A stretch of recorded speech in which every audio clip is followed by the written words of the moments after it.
I think a few people like lick the red one. They give it a lick, and they're just like, "Oh, I don't like that high." They throw it back, and they grab the blue one and just go back into the matrix and eat their fake steak. We come to borrow some brown sugar and pay our taxes. You just imagine like Arnold Schwarzenegger and Stallone. Yeah. I heard you don't accept dollars for your meat, son. Exactly. Right. Okay. I do now. I'm doing okay.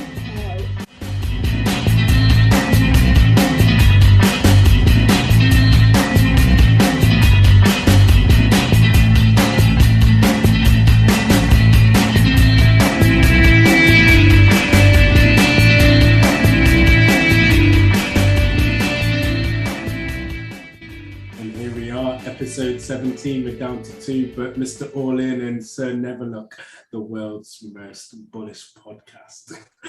We're always here, we always show up. Exactly that. It's been happening in the week.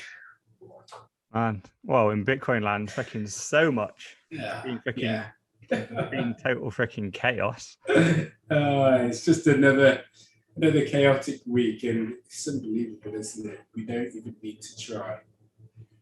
Yeah. Every week something's going on. Yeah, it's been a really crazy week in Bitcoin land, because like the price has been going crazy up, but like the news has been super bearish.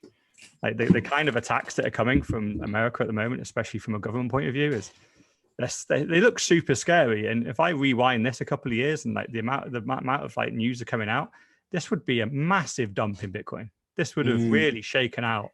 A lot of people would have gone running off scared when this type of stuff came out. But instead, we've gone up about $10,000-$15,000. And you're like, yeah, okay. But even bearish news makes Bitcoin go up these days. So, hey, we don't need Elon tweets anymore. We can just have people threatening to ban it and people go, let's buy some more. Exactly that. And the fact that we're over 2 trillion now, right? So in terms of market cap, it's unbelievable.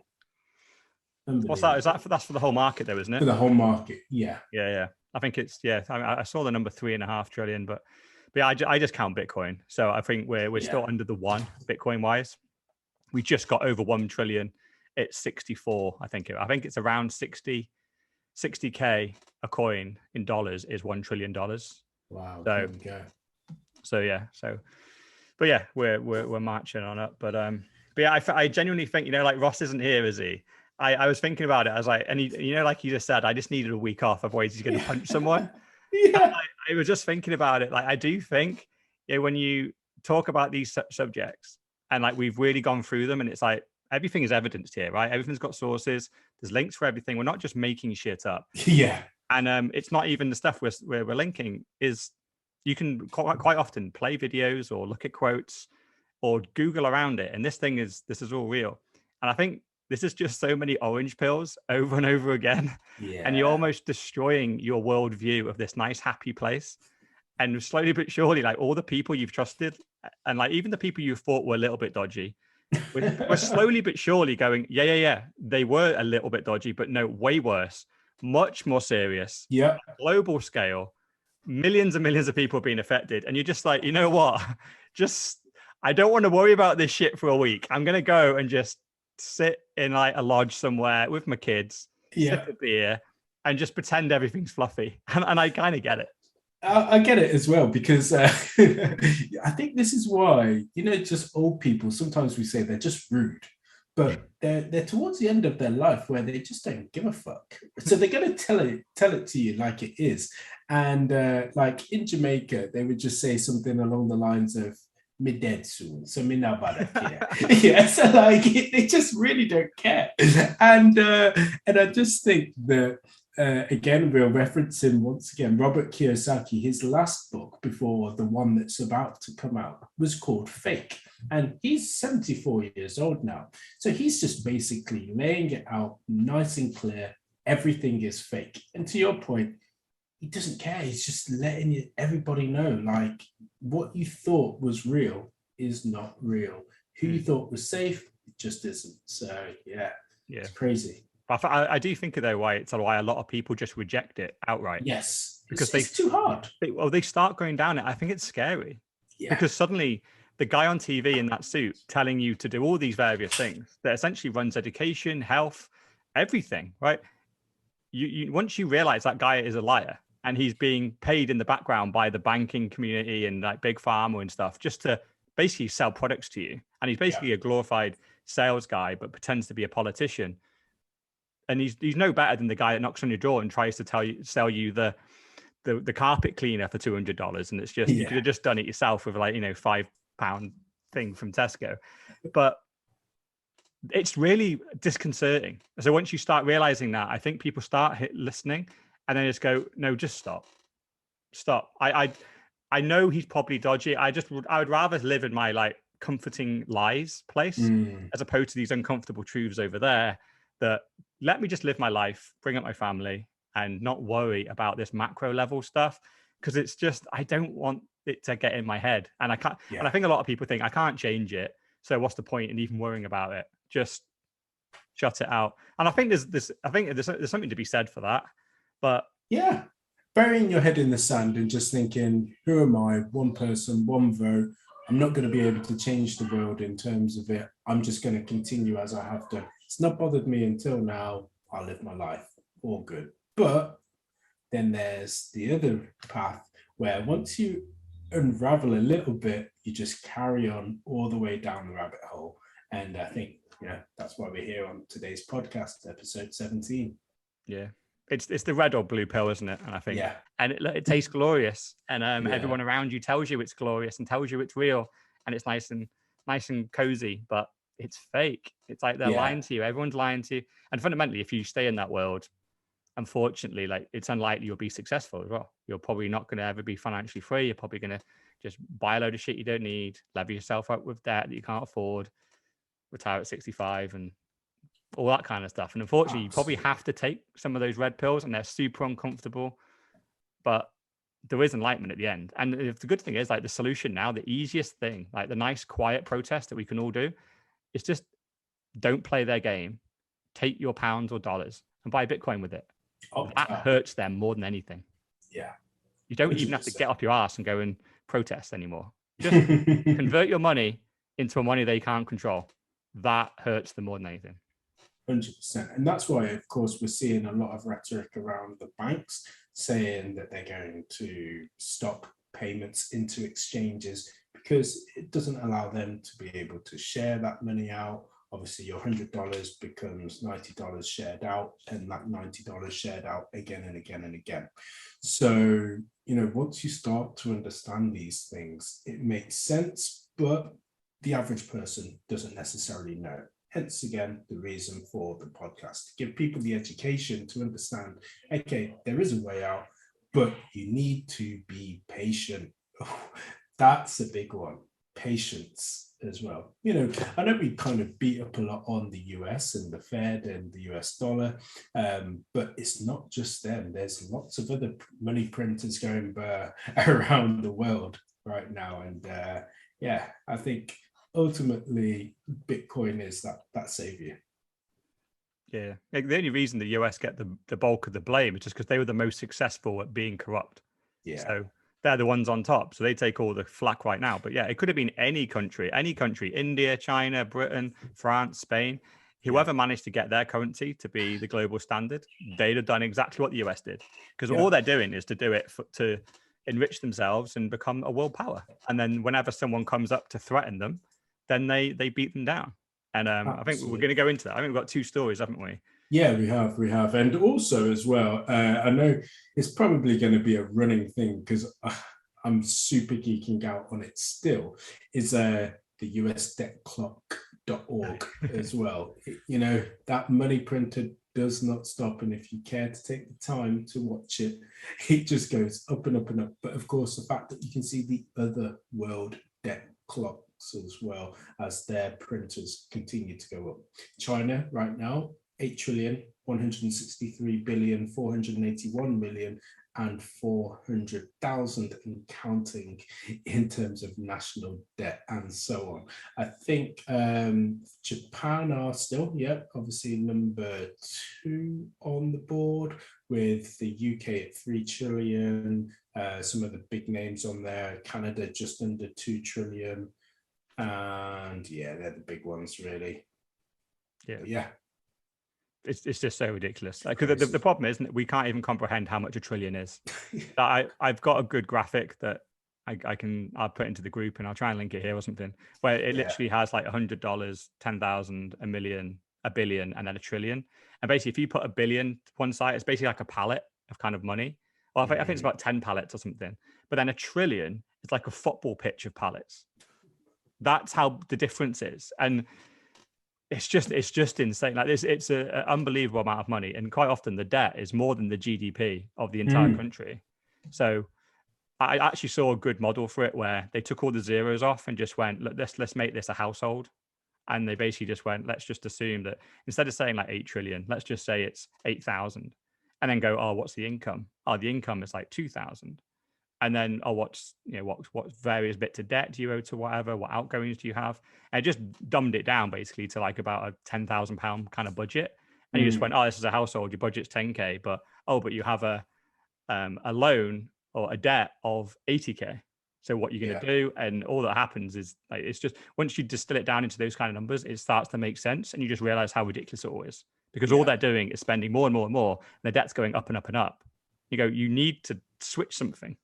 That you're only going to keep getting further into debt because the interest on these debts are just astronomically high as well. Yeah. And which is bizarre because it's not real debt. They kind of printed it themselves, but they still pretend it's a loan and put high percentages on it, which I don't know. There's probably some scam in there somewhere. Someone's raking off bonuses for the loans and the interest rates that are getting paid, but no one's actually paying the debt off ever. So yeah, it's what I'm really interested in as well, and it's one that I wanted to bring up on the podcast is how fascinating that it will be that in our lifetimes, please stay with me, that we will see perhaps the default of these debts as well, but not just one or two, but many. You know, we've seen how Argentina has collapsed and Cyprus back in 2013, but this is going to become a regular occurrence. And yes, we again talk about the US being the big one with being the reserve currency,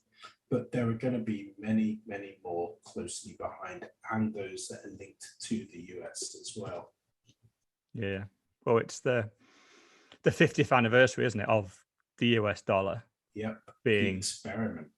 Yeah, being completely just fiat, no gold backing it whatsoever. So it's 1971 when they decided that there's going to be no gold backing your dollars anymore.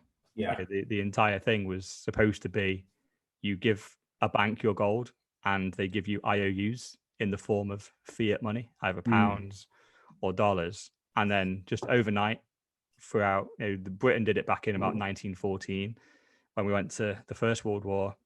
America were the last to do it in 1971. And they just suddenly just went, oh, actually, if you bring these IOU notes back to the bank, you no longer can get your gold back now. It's just the money, just the paper. And slowly but surely, the amount of paper they had completely outmatched the amount of gold that was sat behind, and the money supply just keeps increasing, whilst the gold supply stayed pretty stagnant. And we essentially just our economies just completely lost track of reality now, because you literally have governments with infinite money. They were constrained before. They could only invest and put in the amount of money that they had of gold. And once they took us off the gold standard and put us onto a fiat standard, that is when things really started to go down a slippery slope. And we're 50 years in, and it looks like we could be towards the end of that experiment now, because the kind of the monetary supply and the way they are printing now, especially with the last 18 months, it's going parabolic.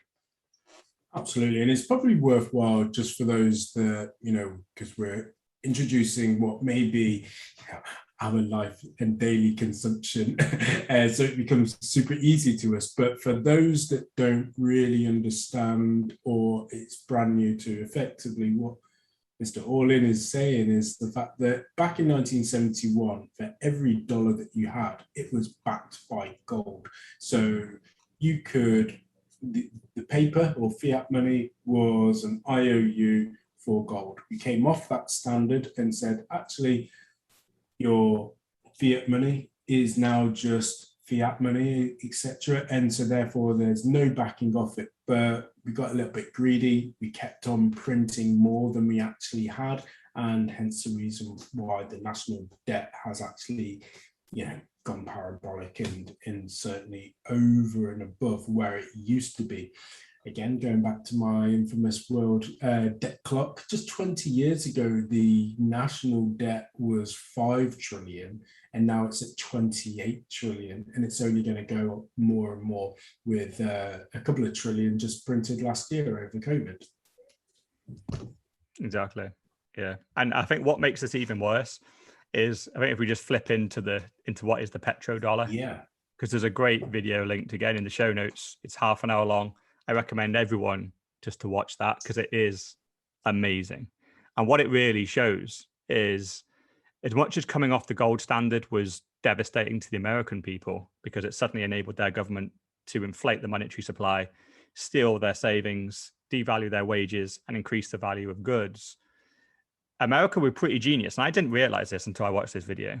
But at the end of World War II, because everyone's economy was totally fucked, because they'd spent so much money on war. Yeah. The Americans went, look, we're probably in about the best position. Our economy's about the best.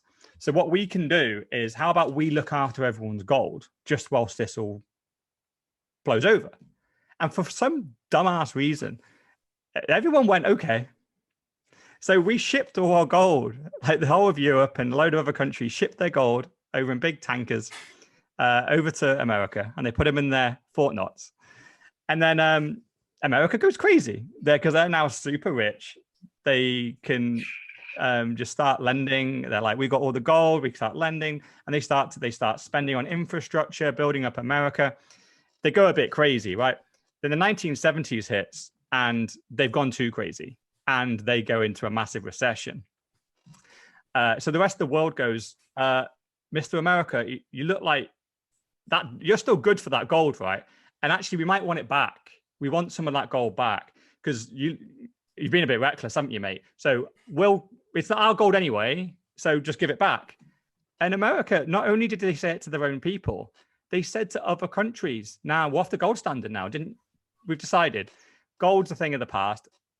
How much gold do I owe you? Oh, I owe you, like, I don't know, 20 billion, whatever it is. Instead of that, how about I give you 20 billion in dollars instead of the gold? And you might be like, oh, it's not a bad deal. Yeah. But for me, what I've done there is I keep your gold and I just print a load of paper that says 20 billion on it and give you that. So I've lost nothing, but I've gained your gold. I just basically stole your gold from you. And that's what America did. They stole the world's gold by just switching from a gold standard to a US dollar standard. And then that basically got them out of their own recession because other countries essentially just accepted that they've lost the gold. And America then owned the world's gold. And even though, and no one had a claim on it other than them. So I think what's really important about this is, this is pre-Bitcoin. Gold, as we know, has got lots of monetary value, again, pre-Bitcoin. And so therefore, it was genius to do because it's got 5,000-year history. So we know that people have a trust and intrinsic value towards gold. So the fact that this little, I say little flippantly, but 300-year-old country just came along and said, yeah, we'll take it. Genius. Yeah, absolutely genius. It was a great business move, yeah, and set themselves up. And then essentially the issue that they had then and why it became the petrodollar, because it essentially means the dollar that oil is denominated in. The way that came about is America were doing their normal thing, like financing wars in the Middle East, like they like to do, just pick sides. And they picked a side. Israel were at war with Saudi Arabia. Saudi Arabia have got a lot of oil. We're supplying America with a lot of oil. And they realized there was a lot of weapons and guns and bombs going from America into Israel. And they were using those to bomb Saudi Arabia with. So Saudi Arabia were quite pissed and went, can you freaking stop that? And America went, no, they're paying us for it, so whatever. So Saudi Arabia went, right, well, screw you. We're going to cut off your oil supply. So they put America on the sanctions list as terrorists for Saudi Arabia, which I love because America now own the sanctions list. But back in the day, everyone had their own sanctions list. So they got put on the sanctions list. And You're bad. yeah. And suddenly America very quickly had no oil. And there's loads of videos online in the like 70s and 80s of people going to fill up with gas, and there was no gas because Saudi Arabia cut them off. So what America did is they went in and cut them a deal and went, look, all right, we can't have this. So we need your oil. What do you want for it? And they went, well, you know, all those bombs and guns and stuff you're giving Israel, how about you give us 10 times or whatever they've got? We want that and a constant supply. So America went, all right, we'll arm you up. But for that, not only do we want your oil, you have to accept US dollars only for your oil from us and from anybody else. And because you're the big boys in the Middle East, you also agree with everyone else. They all accept US dollars only. Saudi Arabia, in one of the worst deals the world has ever done, shook their hand. So now suddenly, America can now, not only, they went from having no oil to having access to all the oil for free. In exchange, all they had to do is give Saudi Arabia shit tons of weapons and arm them to the hilt. So that was all done in like the 70s and 80s. And since then, what we've seen is 3 countries in the Middle East have tried to stand up to America. So the first one was Iraq. Iraq decided to go, now, instead of accepting dollars, we want to do some deals with our our European friends. We're going to accept euros. So America, when you can't have that, they had a look at who the leader was. It was Saddam Hussein. And he was not up for negotiation. What did they do? Said he had weapons of mass destruction, went in, bombed him, killed him, put a new leader in. Guess what? He accepts dollars now. Then we had Libya. It was Gaddafi. He went, I don't want to accept dollars. I want to accept gold for my oil. What happened? America create him into a dictator, make him evil, legitimize the reason to go in, bomb him, kill him, put a new leader in. Guess what? New leader accepts dollars for the oil. We then had Venezuela. They wanted to accept euros and gold for their oil. America fund a military coup to overthrow and destabilize the country. It succeeds, destabilize the country. They still accept dollars for the oil, and Venezuela never really recovered from that, and they're now in poverty. So there's 3 examples of countries trying to get off this deal that Saudi Arabia did and not getting off it. And literally America will go in and start wars on your country to overthrow the leader to make sure it comes in. We then had 9/11. 9/11 happened early 2000s. 15 of the 19 terrorists that were responsible for bringing down the Twin Towers, 15 of them were from Saudi Arabia. Even Osama bin Laden was from Saudi Arabia.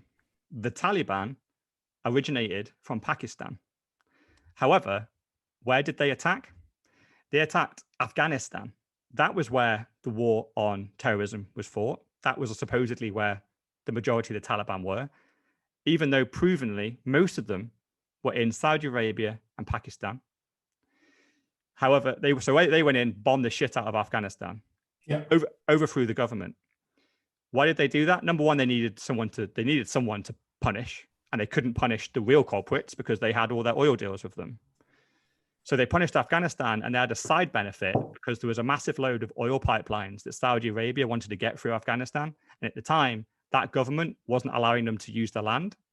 So once they were removed and all killed, the America put in their own government, who then straight away authorized the oil pipelines, and through they go. So that's what the situation. So that is why we have a petrodollar. That is why all oil is denominated in dollars. It's great. And that's why they got yeah. But the thing is, right now, if you speed right up to like current day, like where are we with this? Because they've had this ungodly power, and anyone that steps in, they got an iron fist. They come down on you, and they will literally bomb the shit out of you if you refuse to accept dollars for your goods and services. It's like the mafia. They will kill you. But right now, America have got so out of control that China, Russia, India, and Europe have stopped buying US commodities, which essentially is like the bonds, stocks, and dollars. We used to keep a lot of our assets in American commodities. The world has stopped doing that now. which is a big signal to go, they can identify Americans, or the American economy is on a knife edge. The world's economy is on a knife edge. And they can see it's all about to collapse in on itself. And there's no amount of force that can kind of stop it happening now. It's a house of cards, and this scam can only go on for so long. So this is the time, like really, like all the writing's on the wall, right? This is the time to flip to a new standard. We've had the gold standard, it worked great. We've had the fiat standard. It worked okay for a period of time. It got enforced.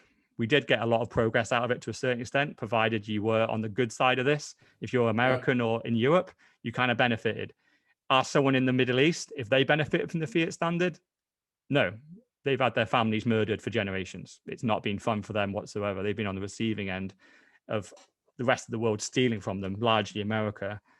So now's an opportunity to flip to a Bitcoin standard, and this is what we need to do next. Yeah, absolutely. It's a lot to take in there in terms of, the fact that where we are up to and the dollar and where it's going to go. I feel like we need to, again, enlighten people that this is happening right now as we speak. And, there's countries that have changed the narrative, and we'll go back to that shining light, El Salvador. They've gone to that Bitcoin standard. It is now, yes, you can still pay in US dollars, surprise, surprise, but you can also, or each company or each business must accept Bitcoin as well. And that's mandated. I think, is it September that it becomes fully mandated? I think so, yeah. It's very soon. It's either like in the next couple of weeks anyway, yeah. Yeah. Which is weird, actually. I don't like the mandating of it. Yeah. It should be free to do, right? But I guess it's good for adoption, but I don't like the fact that, if you're selling anything in El Salvador, you have to accept dollars and Bitcoin. And I can absolutely see, there's some people right in the depths of the forest in El Salvador selling mangoes, and he has to update his systems to accept Bitcoin. That's going to be one hell of a switch for him. And he's technically a criminal if he doesn't. So I don't like that part. I would rather it just be, let's just put it in, and then the people that accept it over the years, they will end up more wealthy than the people that accepted dollars, because their wealth will go up, whereas the people that accepted dollars, their wealth will go down. And then it will spread naturally because it's a better product. I much prefer that over enforcing them all on a certain day and then putting people in prison if you don't accept Bitcoin. That's so anti-Bitcoin, it's unreal. You do not put people in prison for that. I guess ultimately they are facilitating the transition, and every citizen gets, is it $30 worth of Bitcoin as well? Yeah, I think they're pre-filling. Yeah, I think it was. Yeah. The 6 million people. Yeah, I think it's 18 million or something, or 180 million worth of Bitcoin they're going to buy. Yeah, I think I worked it out back in the day. But yeah, it's going to be a decent buy. Yeah, definitely. And again, probably a price indicator, I'm sure, if it hasn't already been done. Yeah, I'd imagine they've already got the 180 million. It might be partly why the price is going up on bad news, because just there's like countries like El Salvador that need the 180 million. So they're like, well, you might as well just buy it now and buy it in chunks, buy like 10 million a week or something. Yeah. Cool. So that has covered the petrodollar. Yeah. And I must admit, anyone that doubts like what I said and just thinks, it sounds a bit conspiracy-ish, go and watch the video. Like, it's all evidence, it's all there. And if you can come up with better reasons as to why America invaded these places, then feel free. Because obviously it has cherry picked, like they're the big ones. And obviously these people that they overthrew were disgusting dictators that were nasty pieces of work. But the fact is, and the bit it's covered in the film, is these dictators exist everywhere. Yeah. And we cherry picked these three. And at the time, these three both had big policies that were anti the petrodollar. Whereas these other dictators were agreeing to go, look, we're going to kill and kind of terrorize my own people. But I'll sell my oil and resources for dollars. So we left them alone. Whereas the ones that stood up, it seems to be, just as I always joke about what's the worst crime you can ever commit in the world. And it's tax evasion. That is the one the government hates the most. they murder people, freaking fiddle with kids and all that stuff. Oh, whatever. We might turn a blind eye on that. Fucking pay your taxes. And that's the same on a country level. It's murder, pillage, and do that to your people. Just make sure you accept dollars for your goods. That's the number one crime. Like you break that one, and we're coming in with force. Like, we're bringing in the big boys, and it's fucked up, man. It's really fucked up because it's almost like the people and countries, we both live by the same rules. We have to pay our taxes, otherwise they come for us. Countries have to accept US dollars for their goods, otherwise the US Army come knocking in. They knock hard. We come to borrow some brown sugar and pay our taxes. You just imagine like Arnold Schwarzenegger and Stallone. Yeah. I heard you don't accept dollars for your meat, son. Exactly. Right. Okay. I do now. The Bitcoin enforcers. It's like, Arnie, you're not even American. You're fucking Austria. Wow. Yeah. That was a dream. But it's crazy. It's a great video. It's really well put together as well. Great. I thought that as well. For 30 minutes, it was certainly really well put together. So yeah, definitely check that out. And also as well, the fact we can look back, and I know we were chatting offline about this in terms of the beauty of all of this is if you look back, you can verify all of this. This is, 50 years essentially in the making, but everything can be looked at and scrutinized. And so don't take our word for it. Look back, have a think yourselves in terms of it. And then come back to the recording, think, okay, yeah, what he did say was right. And, they'll all be there. They'll all be archived, episode 17. And you'll be like, oh, yeah, you told me then, didn't you? Yeah. And, continuing this theme on governments in America, it looks like they've launched a bit of an attack on Bitcoin here. They've got a new bill going through Congress at the moment in America called the Infrastructure Bill. Which again is it links into the last two subjects really, because this one bill alone has $1 trillion worth of spend in it. In one bill, it's completely crazy because it's 2,700 pages long. Literally, I saw someone carrying it, and it was literally like this big. And they voted on it. They finished this bill. Why do you think they haven't put it in digital form? They don't need to carry the physical paper. I know. Like, come on. Well, this is the Fiat system, right? It's like, it is digital, but the formal one that has to get passed by Congress, someone has to physically sign it. And it's just, it's like, I've not heard of DocuSign. I know. This is the thing with pompous. When you've got infinite money, you leave this shit in, right? If you're a proper company, you're like, this is costing us money. Like, we need to rein it back. Time, expense, Who stood at the printer making sure that every page was coming out? And are they printing, front and back, or are they just printing single sides? Who's refilling the ink on These that? are the questions we need to know. I need to know. Comments below. Yeah, but it's just, and they printed this thing off and finished it. But everyone else had 5 days to review it and decide whether they wanted to vote for it or against it. 2,700 pages. Yeah. Which is completely ridiculous to think anyone can review a document that huge in 5 days. And then what they sneaked into an infrastructure bill, which is supposed to be, roads, hospitals, buildings, electricity, waste, all that type of stuff. Technically it's supposed to be, we've had a pandemic, everything's shut down, so everything's in the shit. So we're going to spend $1 trillion to fix it.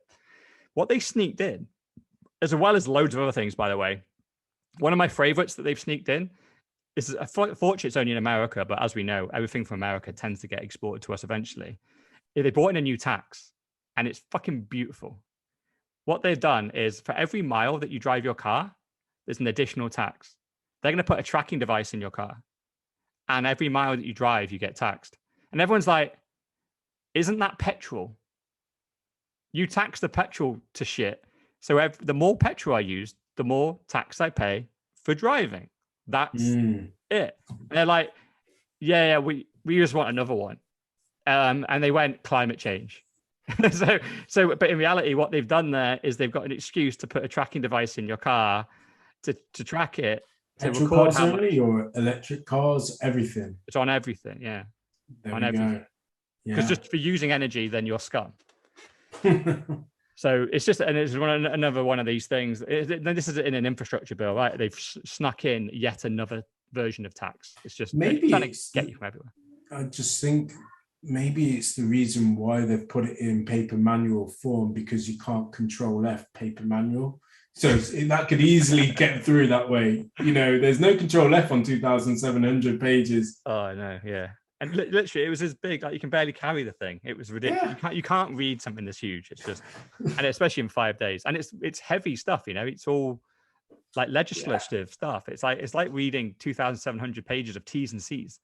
It's heavy. This isn't a freaking story. This is just like bang, bang, bang, like really heavy, like lawyer stuff. Constantly. 540 pages a day. You know, essentially. I cheated. I used a calculator. I'm not gonna lie. I'm a big Countdown fan, but not on this one. It's late at night. It's been a long day. And so essentially, 540 pages a day within the 5 days to review. Come on now. No one's doing that. Yeah. And what they sneaked in, why it's Bitcoin related, is they sneaked in right at the back that when anyone that is sending or receiving Bitcoin in America, fortunately, you become a broker. And brokers have certain regulation that they have to follow. Essentially, it's KYC and AML. Yeah. You need to know who sent it you, who you're sending it to, their ID, and all the amounts. Now, this suddenly means Bitcoin mining. Just say I want to send you some Bitcoin. I suddenly become a broker. I have to record all this, and I could be audited. And if I don't do it, then I am breaking KYC and AML laws, which are punishable by 10 years in prison. Just all very, very serious shit. So essentially what they've done here is, whether it was by accident or it was purposeful, they essentially made a load of Bitcoin businesses and miners and just people that use Bitcoin day to day in America. If you don't follow the rules of being a broker, you are now breaking the law. So this got discovered about 2 days in, because they hit it right at the back. Out of 2,700 pages, I think we're on page 2,600. We're right at the end. So it took people quite a lot of time to get to this thing. And they found it. And then it all kicked off. So there are some Bitcoin-friendly senators, and they went, you know what, we will try and stand up for this, and we'll get an amendment in. And they basically reworded this thing. Ideally, the main thing Bitcoiners wanted was just, look, this is like a paragraph, and it destroys the Bitcoin industry in America. Just delete it. Just get rid of it. We don't need it. It's like, you need to just think about this and do it another time. It doesn't need to be part of this bill. Delete it. But they went, we're not deleting anything. You can suggest amendments. So someone amended it and basically defined what a broker was better, and defined why you need to be a broker. And essentially it was, when you're in exchange, that's why you need KYC and AML. Your job is buying and selling Bitcoin on behalf of others. Fine. That's the normal financial system. Will comply to the normal rules. But if you're just firing money around as an individual, or you're mining Bitcoin, you don't need to know where it came from and who it's going to, because quite often you don't even know. It's anonymous, right? It's the anonymous Bitcoin network. It's impossible to know who mined it. And we don't know who the miners are. It's the whole point of Bitcoin to a certain extent. So an amendment went in, and it looked like it was going to get accepted. And then the night of the vote, essentially just about everyone agreed that this amendment should go forward. But one senator put an amendment through. He wanted an extra 50 billion of defense budget spent. It just so happens he's the MD also of a number of third-party contractors that would benefit from this spend. And he's about to retire as well. All, you know, but politicians wouldn't do this. But his amendment got rejected. He didn't get his 50 billion. So he kicked off and went, right, I'm not voting for your amendment then. And the weird way that the US voting system works is, if one senator says no, then the amendment doesn't pass.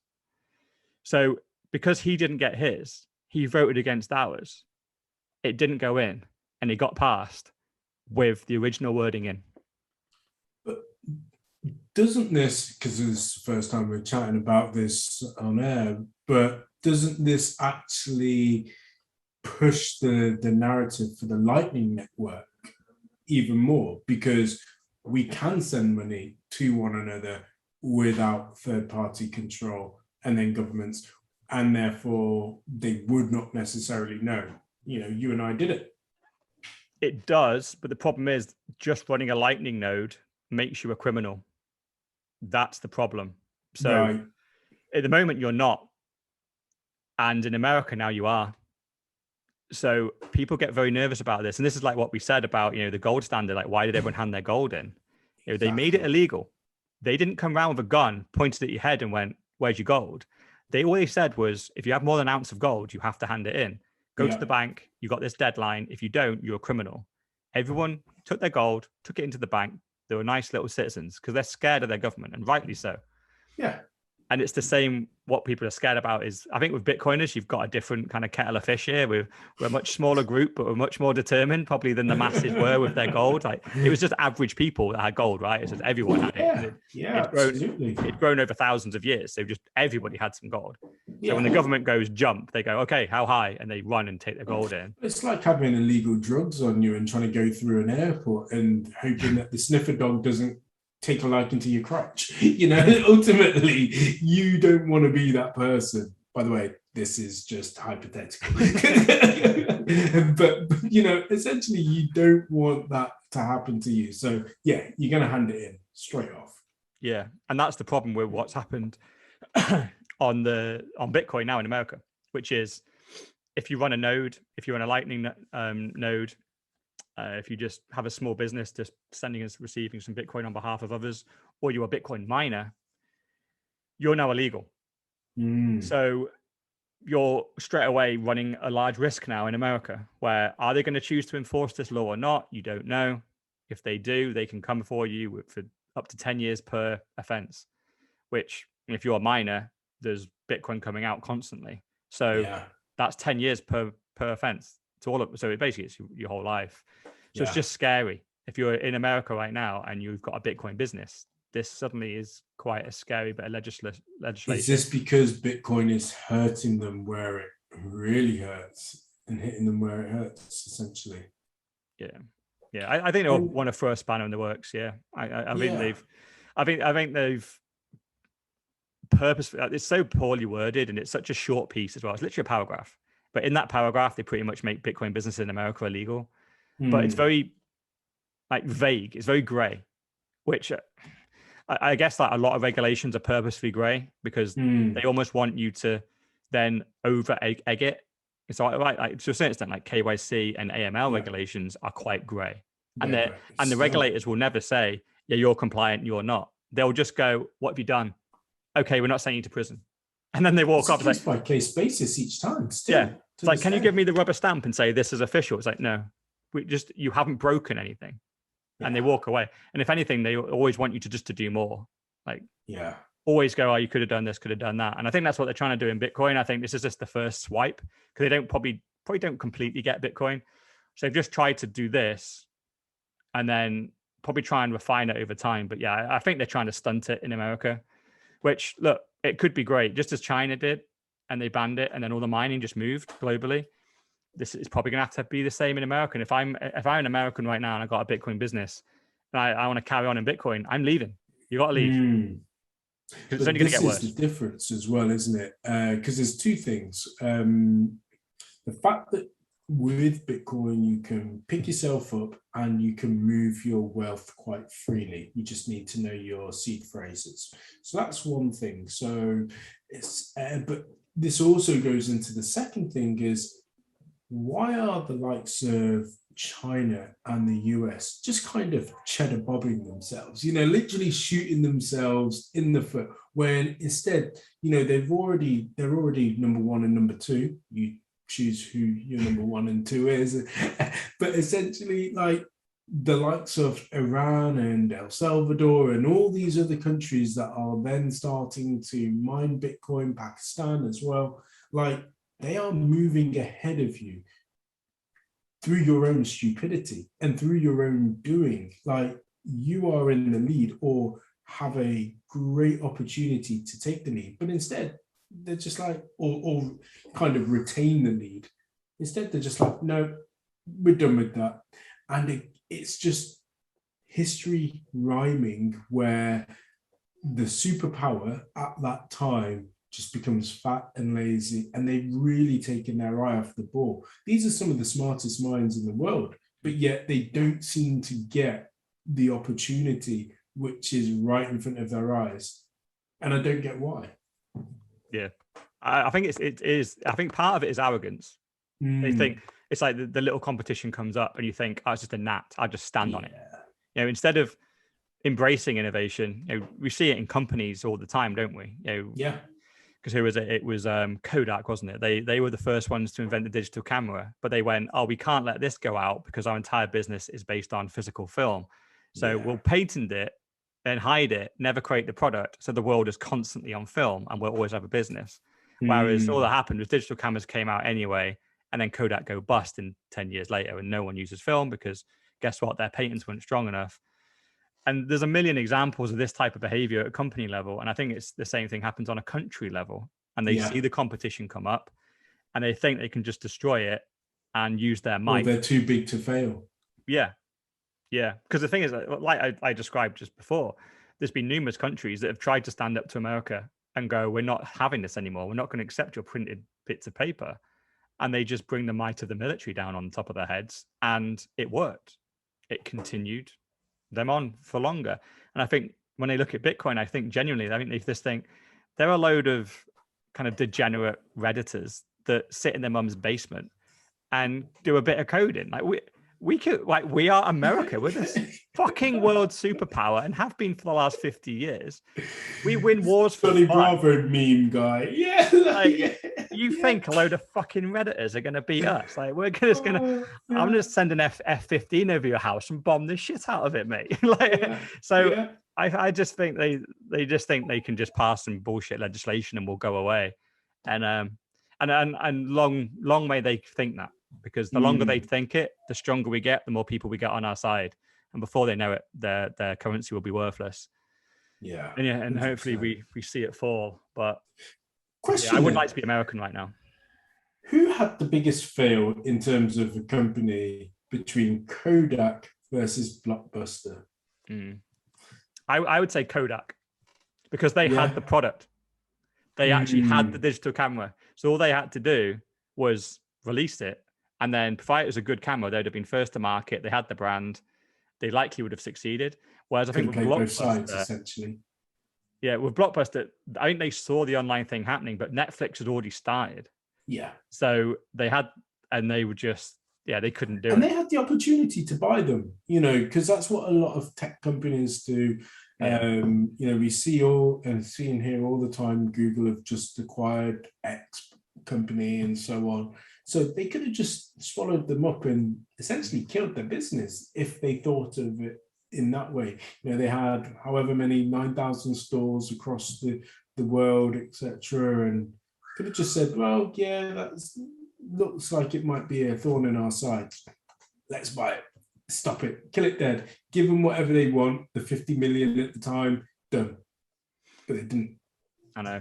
They thought that half the experience of watching a film was going down to the video store, browsing, buying some snacks. It was like the cinema experience, but for being at home. And they genuinely brought in to go, like, why are people coming down and paying like $7-8 to watch one film? It doesn't make any sense, because you could actually buy the film for like $10 or $12 and just have it permanently.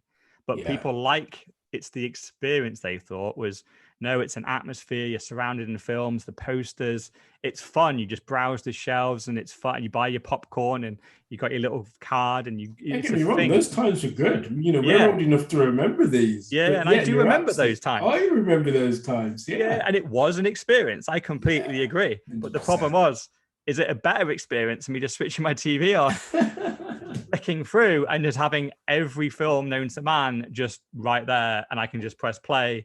For the price of one film for one night, I now get unlimited films for every month. And of course, whilst I probably slightly don't like the nostalgia that's gone, for the inconvenience, I'm having it all day. I'm lazy. I want to press play.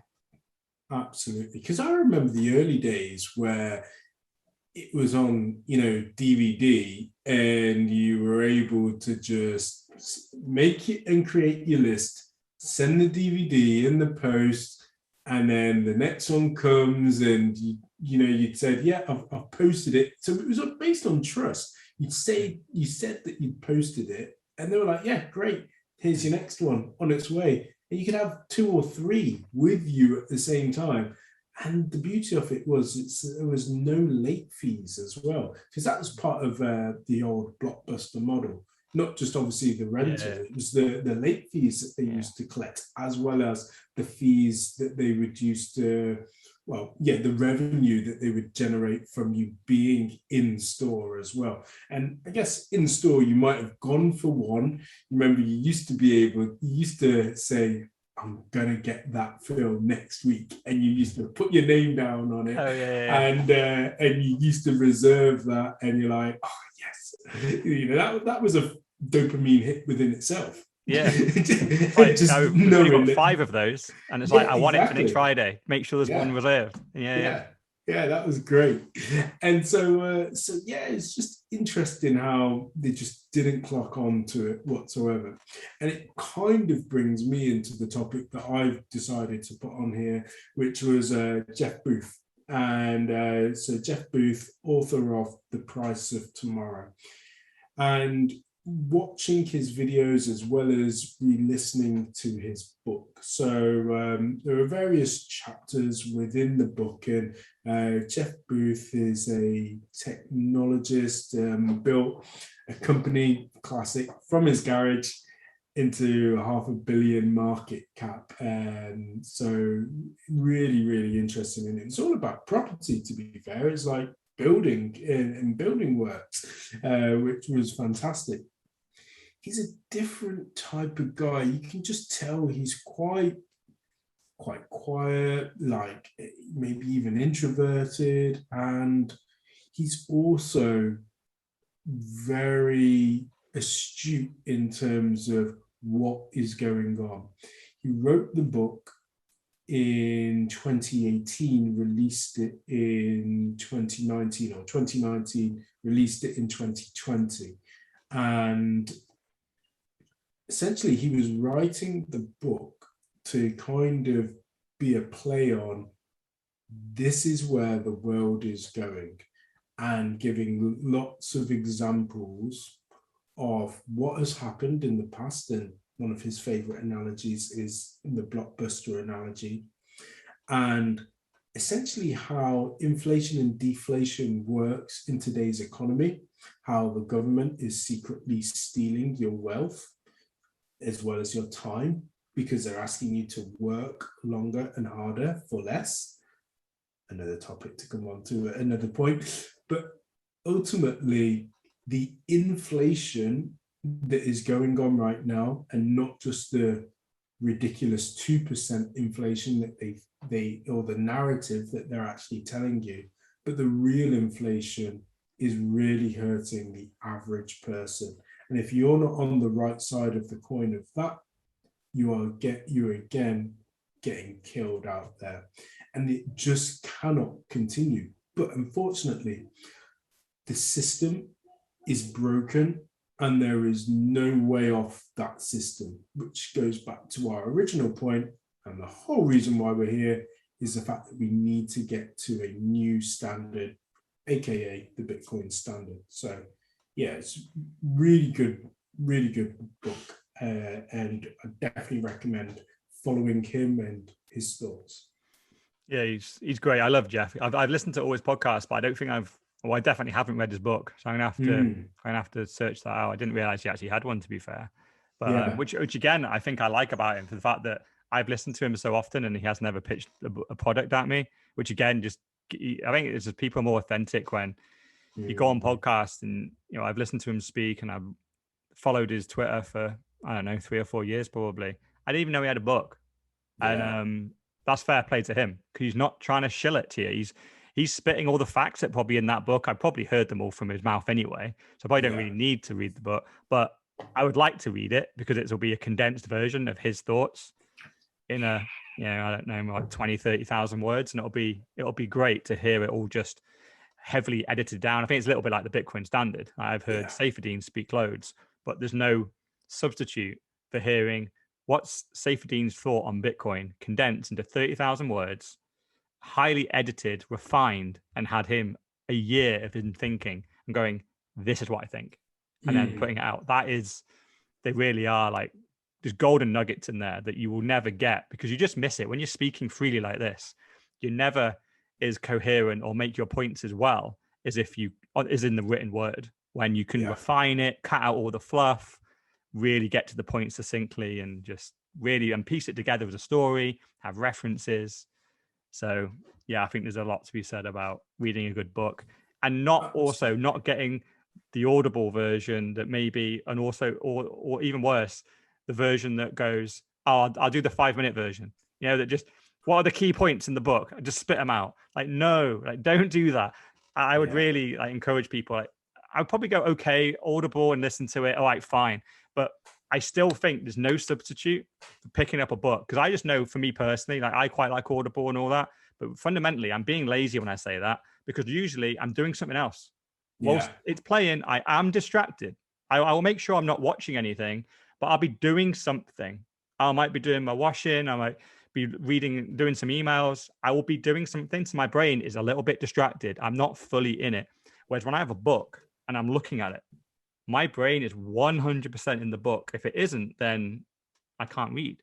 So you just take in the content so much better when you're physically reading it.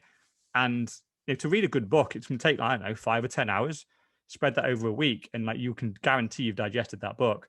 Whereas I've done Audible stuff and maybe listened to a book, like one book a night for like a week. And then if you ask me, what did I remember? I barely remember anything. Whereas I read the Bitcoin Standard and I think I read it twice in like a week. And I was like, it blew my mind.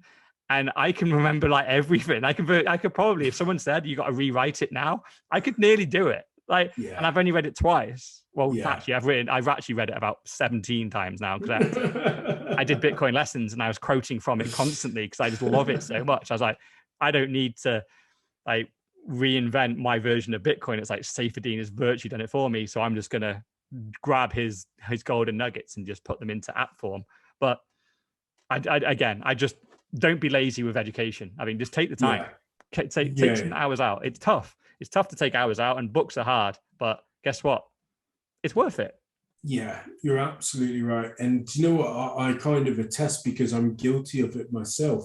So the two key Bitcoin books that I've got are Layered Money, which I always say you need the book because he does have some illustrations that are in there that really make everything that he's saying come to light.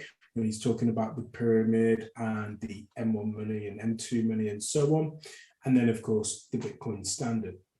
But things like Bitcoin hard money you can't fuck with, the price of tomorrow, 21 lessons that I learned from Bitcoin.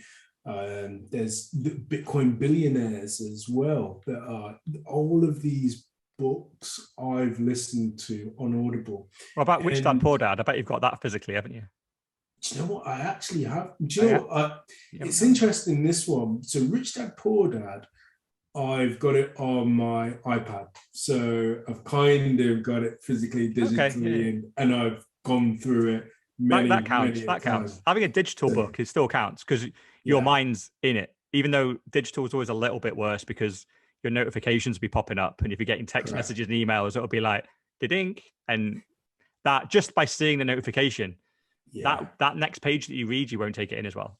Yeah, 100%. But it's an interesting one actually. I thought that I did have it, but no, I've got his other book, which is Second Chance physically, but Rich Dad Poor Dad, digitally.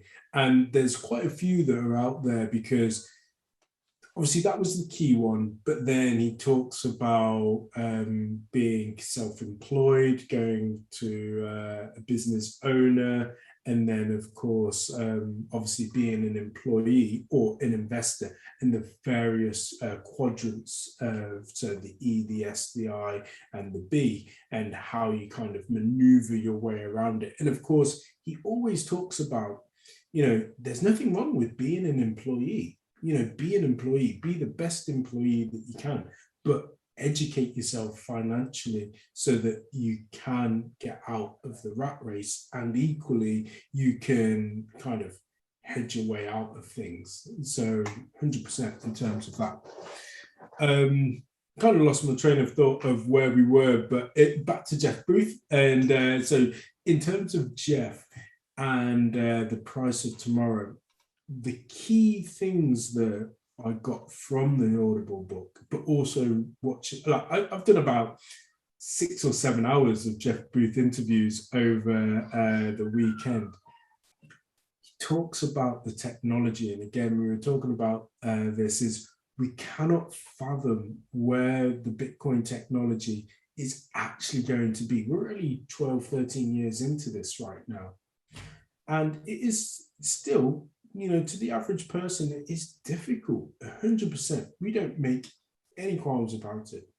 But where this technology will be in 5, 10, 15, 20 years' time is going to be so mind-blowing.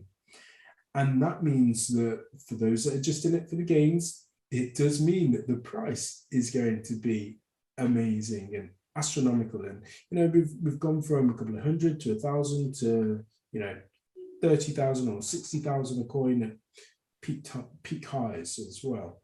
But that's going to be nothing in comparison to where it's going to be. And what he uses is the analogy of, if you were physically able to fold a piece of paper again and again and again 50 times, how big would that piece of paper be? It's like the size of the universe, I think. Yeah. The limit's like 7, I think. I watched that on like some kind of fact, like, or myth busting show. And they had a massive bit of paper the size of a football pitch. And they were like, because actually, I don't think it matters. I think no matter how big the bit of paper is, it's always 7. Yes, exactly that. So no matter how big it is, it's only 7. But if, hypothetically speaking, you were able to do it, it would actually reach from the Earth to the sun 50 times. And I guess ultimately another thing that we need to think about, and this is an easier one for people to kind of get their minds around, is when the first iPhone came out, it is nowhere near the capability of what is today. So I think the iPhone came out 2007, and we're here 13, 14 years later, and it's just amazing as to the capabilities of what the iPhone can do now. We would have never have guessed that whatsoever. So, the iterations of the iPhone, it was just a phone once upon a time, and then it gave us apps. We never knew about apps before. Now everything's an app. Every company has an app.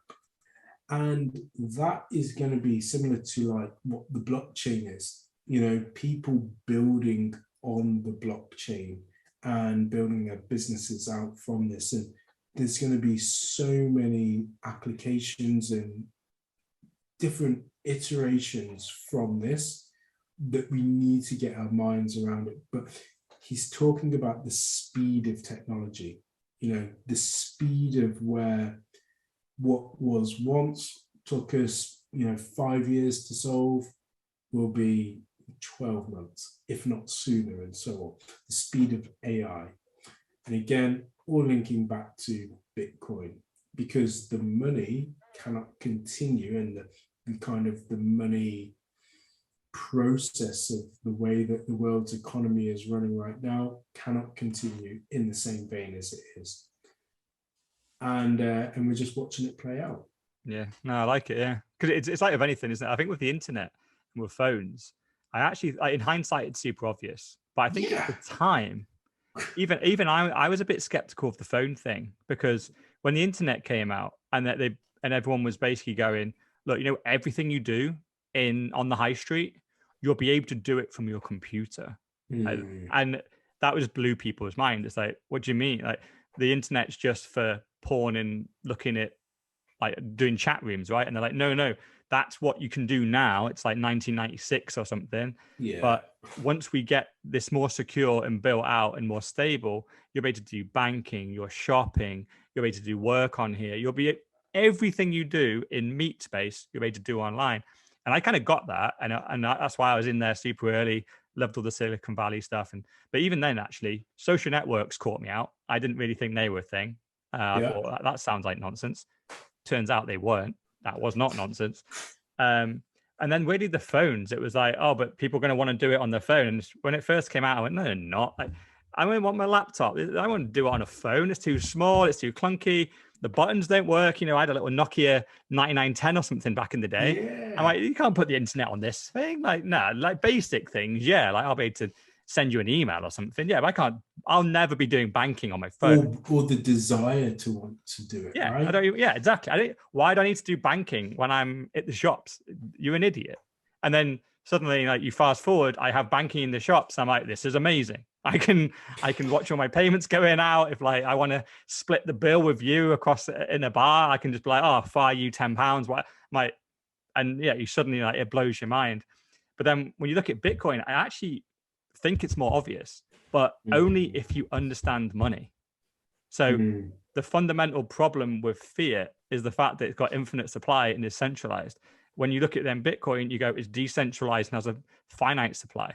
So all the problems with fiat is the fact that they can control it, they can censor it, they inflate it, and they steal it from you. There's nothing you can do about it. Bitcoin, when you earn your Bitcoin, you now have that Bitcoin. It's one Bitcoin equals one Bitcoin. That never changes. $1 today does not equal $1 tomorrow. It's constantly getting worth less and less and less. So when you compare the two products, it's just so obvious that this new product's going to win. But probably only, I would say, 1 to 5% of the population right now know that bit of information that I just said then.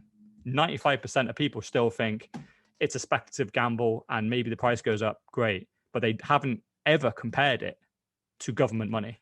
And once you do, you just realize this is clearly the money of tomorrow. This is the iPhone or the internet of 1994 and 2007, clearly. Yeah.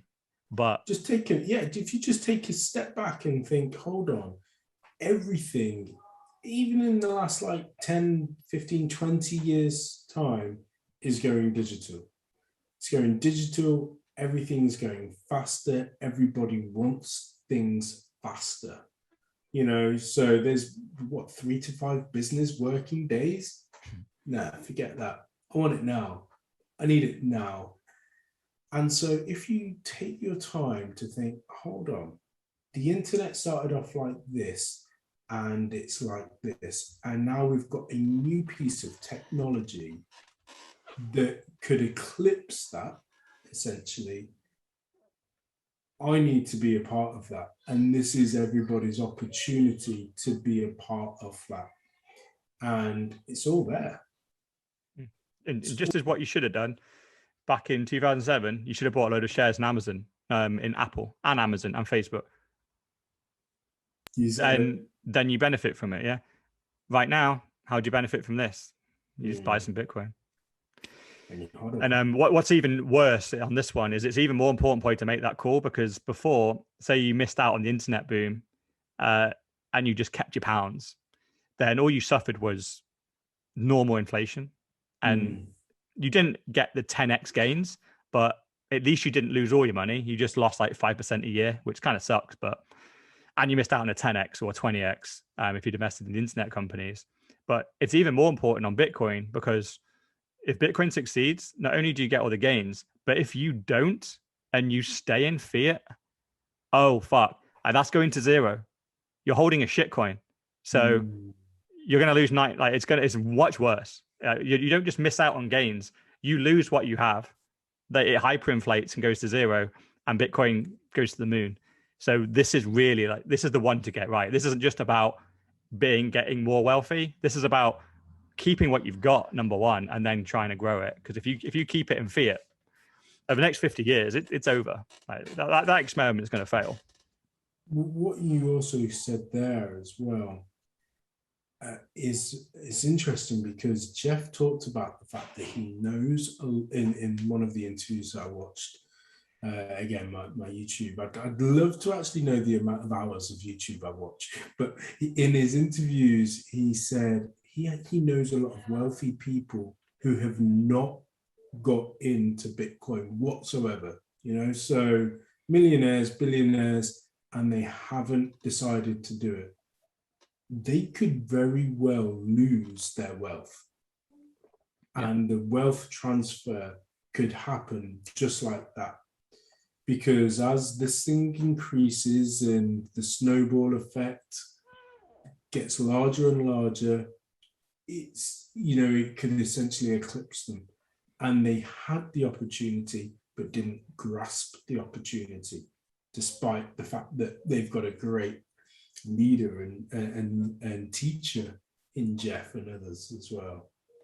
I know. You also made me smile as well when you mentioned 1996, because in 1996, I remember in Carter 1996. Oh yeah, that thing blew my mind. I love that program. I loved that. That was the internet for me. I had exactly the answers to everything in it. I just typed in like giraffe or football or like how do you make coats, and it would tell you. It was amazing. That was amazing. And I learned everything. What you mean? This is all there?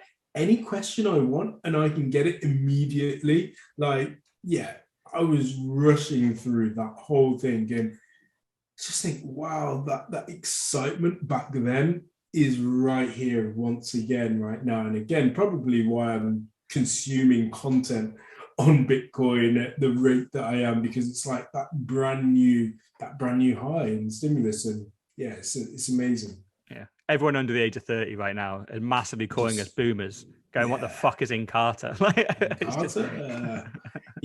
Really showing our ages with Blockbuster analogies and in Carter 96. And the fact that we actually remember Blockbuster. I think a lot of millennials know what Blockbuster is purely for the fact it's used as a business example. We understand it as, no, we shopped there and we loved it.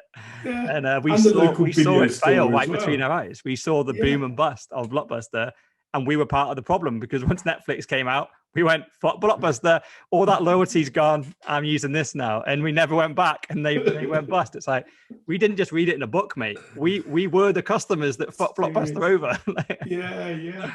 The fact that you used to have PlayStation 1 and PlayStation 2 games, you could also rent there as well. Oh man, in the aisles. That was the one thing. I still think there's a business case for that one, because holy shit, I never used to buy computer games back in the day. I used to rent them, and in a weekend I could complete them. And if you need them back, it's rent it for another weekend.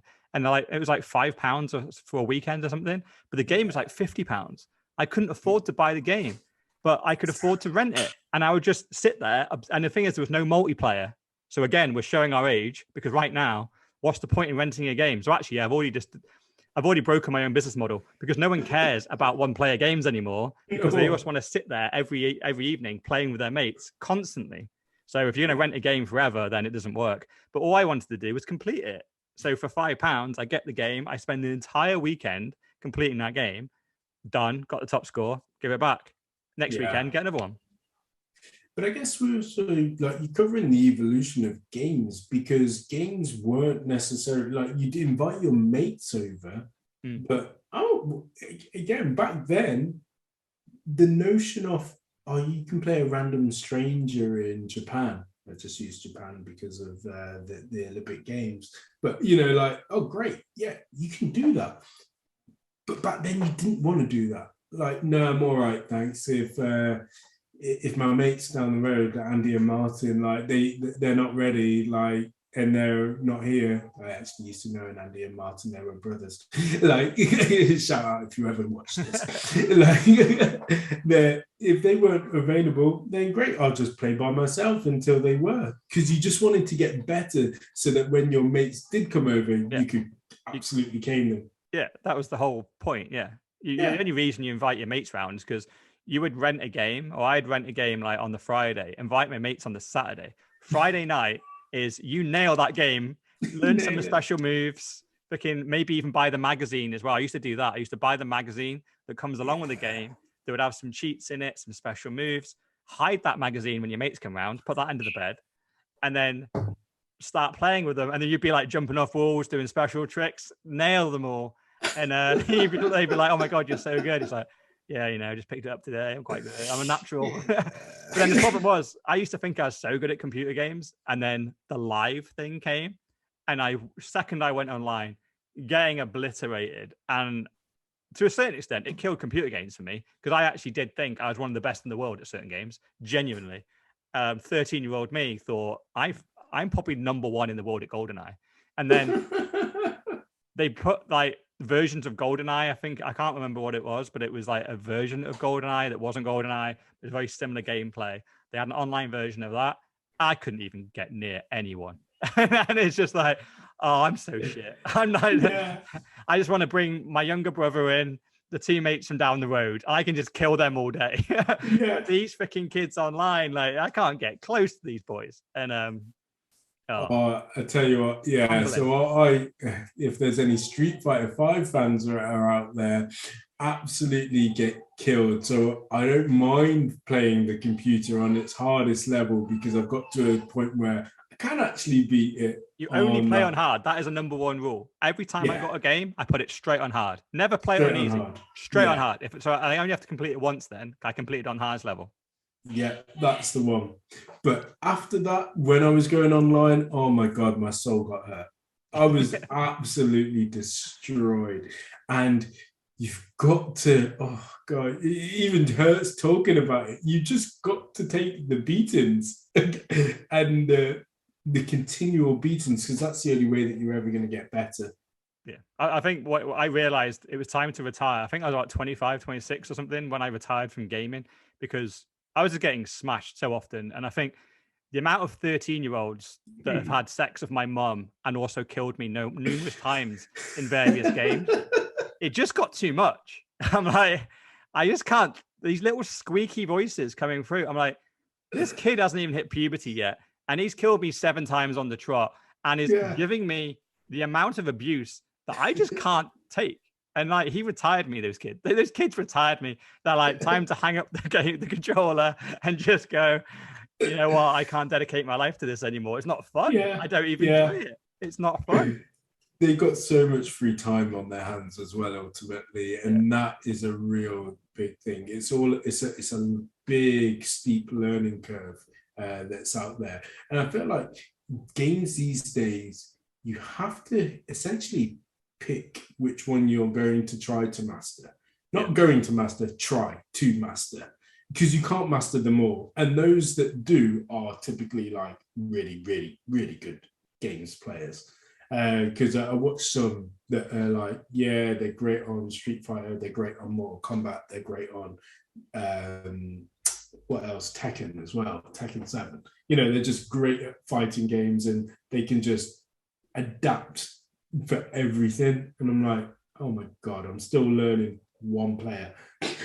Like my brain just doesn't and can't compute for them all. Well, I think one of the things that computer games has actually shown as well is that we start to slow down from about the age of 14 because all the world championships, all the world champions of Fortnite, the oldest has been 14. There's been like 13 and 14-year-olds, and anyone can enter these. And it's $1 million for the winner of these Fortnite tournaments, and the winners are nearly always 13 or 14-year-olds. And that kind of blows my mind as well to think. Surely, I would expect you to be probably between the age of 18 and 25 to be. That's the kind of age that you've mastered games, you've got some experience, and you're kind of using your kind of maturity to a certain extent to beat younger people. If the skill levels are the same, then I would pick the older person slightly. But I think after 25, you're probably starting to go downhill. That would be how I would guess it is. Yeah. But it seems to be, if you're like a kid and you've grown up with Fortnite from like the age of 6, you peak at about 14. Your reactions are so stupidly fast, and your brain is just programmed to just be like bang, bang, bang, like survival kind of like thing. And that's why they can win, because it is ridiculously fast. I've watched some of the YouTube, like the world championships. I can't even see what's going on. Like there's, it's just like they're killing people that I don't even know are on the screen yet. And you're like, these kids are just almost superhuman. If I didn't know it was real, I would say it was fake, because I'm like, there's a computer doing that. No way did he see that guy from over there and shot him through this window, through the bridge, and shot him straight in the head. No chance. Like whilst he was building a bridge over here, you're like, no. And he's 13. Like, and just I look at him and go, there's no way he's smart enough to know all this. Yeah, he is. And he's clearly doing it. Yeah, and it wasn't a fluke. No, because he does it 5 times on the fucking trot. It's just you're like, there's no way he's not just shooting randomly. It's like he only shot 7 times and 7 went into someone's forehead. You're like, this kid's good. This also brings me on to another thing that I came across this week, actually, and it's completely new to me because I do enjoy like games, even though I'm probably like the world's worst gamer now at my age. Is Axie Infinity. Have you come across this? Never heard of that. Right. So Axie Infinity is run on like the Ethereum platform, and you can make sats from it essentially by converting them. So it's probably one for us to revisit. But definitely, I looked into it only briefly, but Axie Infinity, AXIE Infinity. Not yet. I got it on my phone now. I need to just deposit some sats and get some. Well, no, I need to buy some ETH, and it's a digital nation battle, collect, earn, basically. So you can earn and play. And I guess again, going back to our original point, is this is where, if you can kind of see that there. Oh, yeah. Yeah. The fact it's on Ethereum makes me a little bit like cringe, but who knows? You can always convert. There's some Lightning games as well that you can play. Weirdly, there's a Lightning game called Fortnite. It's a rip-off of Fortnite. And essentially you pay to play with sats. And then whoever wins, you kind of win some sats. So each game, you can technically get paid in sats if you win. So yeah. Well, I think the platforms of things like Twitch that are out there and the millions of players that are out there, again, there's an avenue for Bitcoin there, 1000%. So it's certainly something that we'll watch and we'll pick up on once again with our old selves. Yeah, we'll have to come back to that, But going back to the book theme, we've got on Jeff's book. We've got another guy that has written a book and was getting into Bitcoin this week, Jordan Peterson. So he did that, and we've talked about this a few times. And weirdly, what I found out is he did do the interview back in May, but it took him this long to actually put it out. It took him 2 months to edit the thing and put it out. I don't know who the hell his editor is, but I saw this. I actually only just came across it today because was it just released a couple of days ago, right? Yeah, it came out yesterday, or actually no, it came out today. It came out today. Yeah, so you've seen it straight away. Yeah, I didn't manage to get through it. I just literally saw the intros, and I was just trying to do a little bit of admin in between. But I've got it saved, and I'm looking forward to kind of getting into it in the deep conversation that they're going to have. It's okay. It's okay. Unfortunately, I think what the problem with it, in my view, is Jordan there's 4 guys that came on. So straight away, I think the conversation is never going to be quite as deep because you're trying to make sure everyone's included. And I always think what I wanted to really see is you just want one kind of Bitcoin OG, and then Jordan just to go, I want to ask you a load of questions, and try and almost for Jordan to prove the Bitcoin guy wrong, and for him to then go, oh, he's not wrong. My misconceptions of the fiat system are broken and flawed.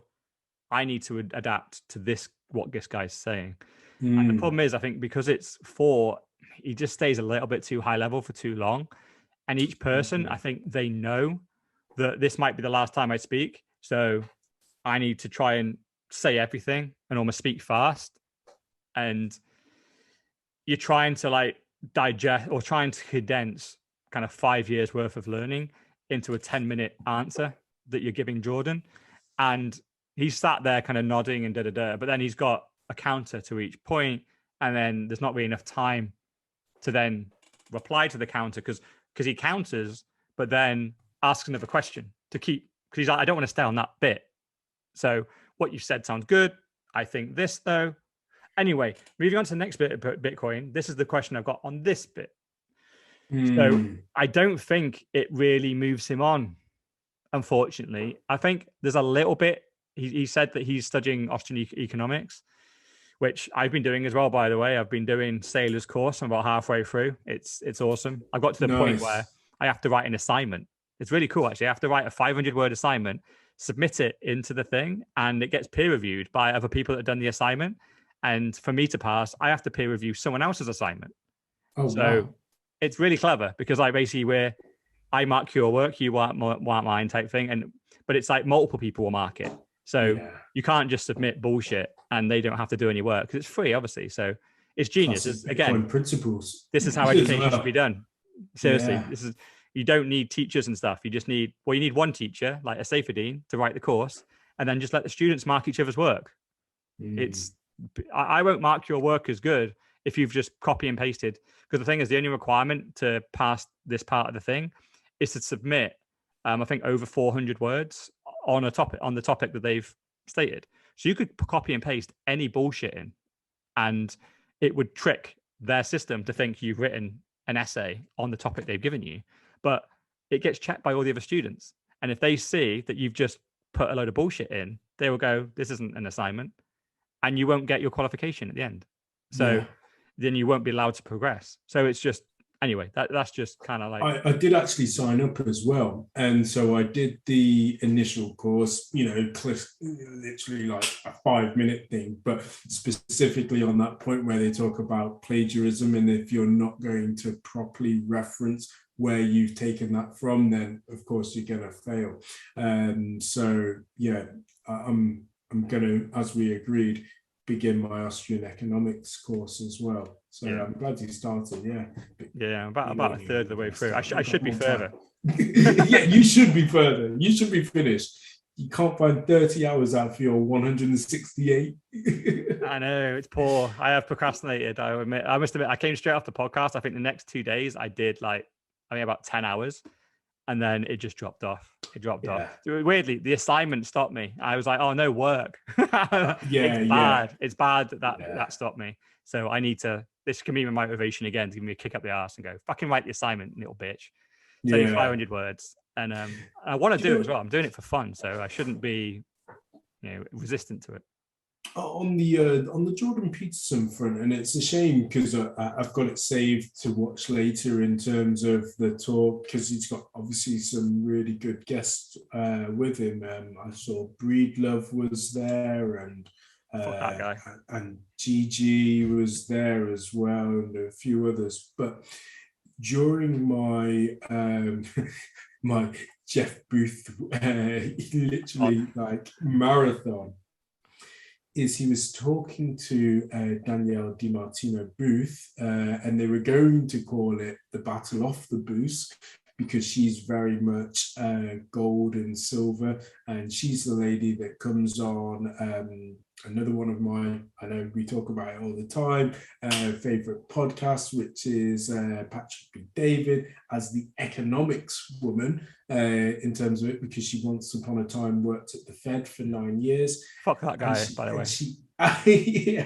And she actually said that just speaking and listening to Jeff, he, in that 1 hour and 2 minutes, had swayed her so much more than anybody else towards Bitcoin.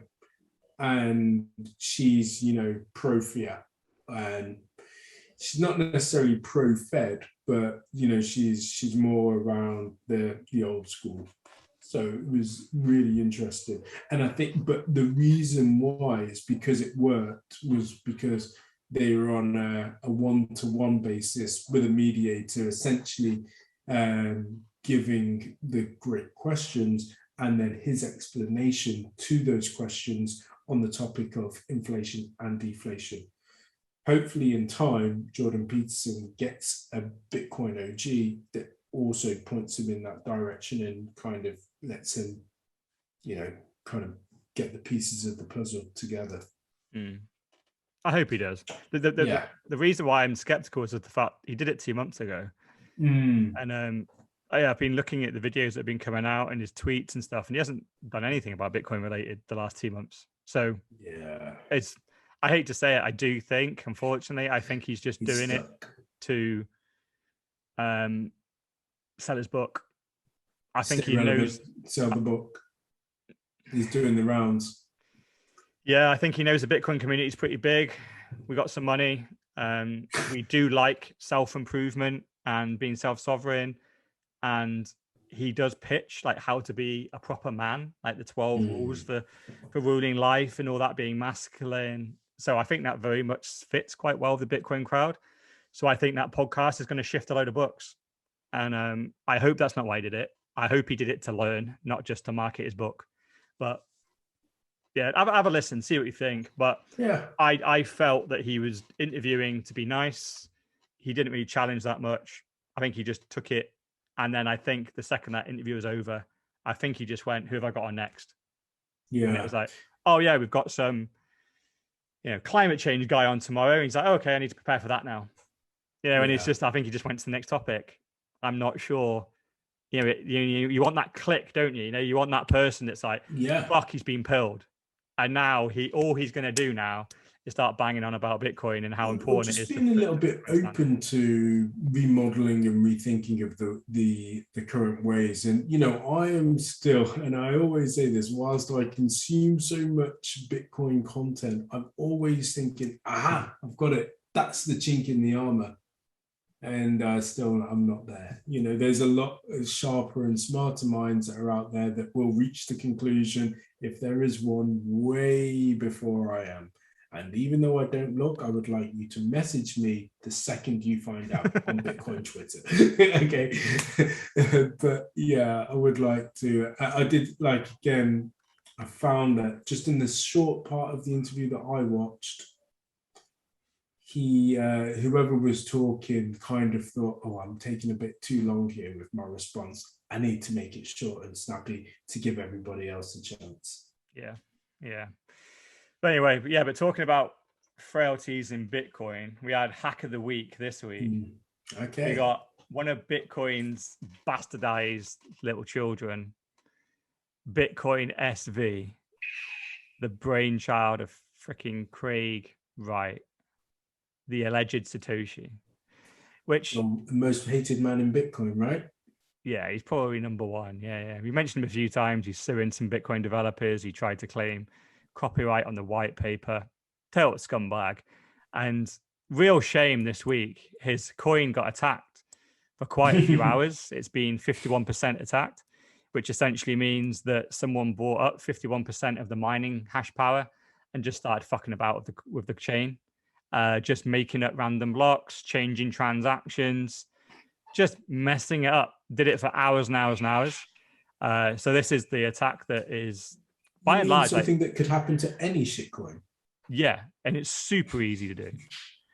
Although, admittedly, it's only if it's proof of work. So a lot of coins have moved to proof of stake, which means you don't need miners now, which means the owners control it. So it's harder to attack, weirdly. But instead of being harder to attack, you're completely trusting them. So essentially, it's fiat again. So the second you move proof of work and mining from a coin and you move to proof of stake, essentially that's like a bank. Yeah. They own the spreadsheet now. So the bank changes the rules get changed. It's that's how it happened. And that's in shitcoin land. And they think that's better because they're morons. But BSV is still proof of work. And and because the hash power on BSV is so minuscule, it's like less than 1% of the hash power that Bitcoin has. BSV, that's how much they have. So I think it costs about £10,000 an hour to take over BSV and just fuck it up. And that's what someone decided to do. So and once you do it, like the whole problem of this is the whole thing with a Bitcoin and with a blockchain is transactions need to be immutable and you need to be able to trust them. So if I send you some money, send you some BSV, you need to trust that you've got it.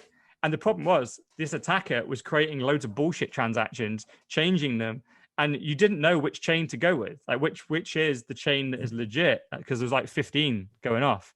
And they kept trying to like orphan off the bad chains and then go, no, this is the legit one. But then they do it again. and again and again and again. And they were losing loads of transactions, or like, holy shit, like people are going to be actually exchanging value here. And we're going to be losing good transactions because we don't know which ones are good, which ones are bad. It took them in a tailspin. And this is like back in the day when I first got into Bitcoin, like a 51% attack was a legit piece of risk and FUD that was around Bitcoin, because people thought you could 51% attack Bitcoin. But then you don't hear about it anymore, because it would cost such a huge amount of money, trillions of dollars. And in reality, you can't do it, basically, because even if you spent that money, you then have to convert it into miners and then take over the network. So you wouldn't be able to do it. We'd see it coming. And so basically the Bitcoin network super secure. So the people that try and FUD Bitcoin don't even mention 51% attack now, because it's so huge and the hash power is so massive. But for the little shit coins, they're still like little projects with like 100 miners. So all you got to do is buy 100 miners, point them at that network, and you've doubled their hash power. You can now take control of the network and start pushing it about. And that's what people did. The coin's already virtually at zero, but it dropped even further during this attack. So death of shitcoin? It's unfortunately, these coins, unfortunately, they never actually die, but they just keep going. But it's just funny to see it. And it's been the first time in a couple of years that I've seen the words 51% attack. And I love to see it in collaboration with BSV. It was nice to see. What's he come out and said? I actually haven't seen him comment on it. I think Calvin Ayre did, and he was they're just doing the typical PR, saying everything's fine, we've got it under control. It's a load of nonsense what everyone else is saying. And like actual users were tweeting all over Twitter, being like, I've lost a transaction, what the hell's going on? Price gone down. So the users were causing havoc. And as always, the owners of the chain were going, it's fine. No, there's no problem. We've got it all sorted. But it caused chaos. And so in reality, like if you would just never use that chain to exchange value, it's just too risky. Because at any point, like let's just say that I wanted to send you like £10,000 worth of value, like on Bitcoin, I can be super confident that if I sent you like 0.2 Bitcoin and it went over, then you would get it and no one would mess about with that transaction. And once you got it and you received it and whatever I was getting in return, you gave to me, we just know it's all fixed. You would never do all that on BSV, because who knows if someone just decides to attack that chain in that hour. And the worst case scenario can be, I've sent you that Bitcoin and there's like some weird like fault of the chain because it got attacked. Well, I don't have the Bitcoin and neither do you. Like, who knows what can happen when these attacks come in? It just messes everything up and no one knows what to do. And the developers have to go back in. And because it's so centralized, they can just go in and cherry pick and try and put it back together the best they can. But they can make mistakes. And who knows? That 10 grand could be gone. Could just evaporate. Yeah. So this is why, shit coins all look good and they work until they don't. And if someone wants us to attack it, it's super easy to attack these shit coins. Bitcoin is literally the only network that is secure. Every one other, you always run the risk of your transactions getting reversed, cancelled, changed. They're not decentralized.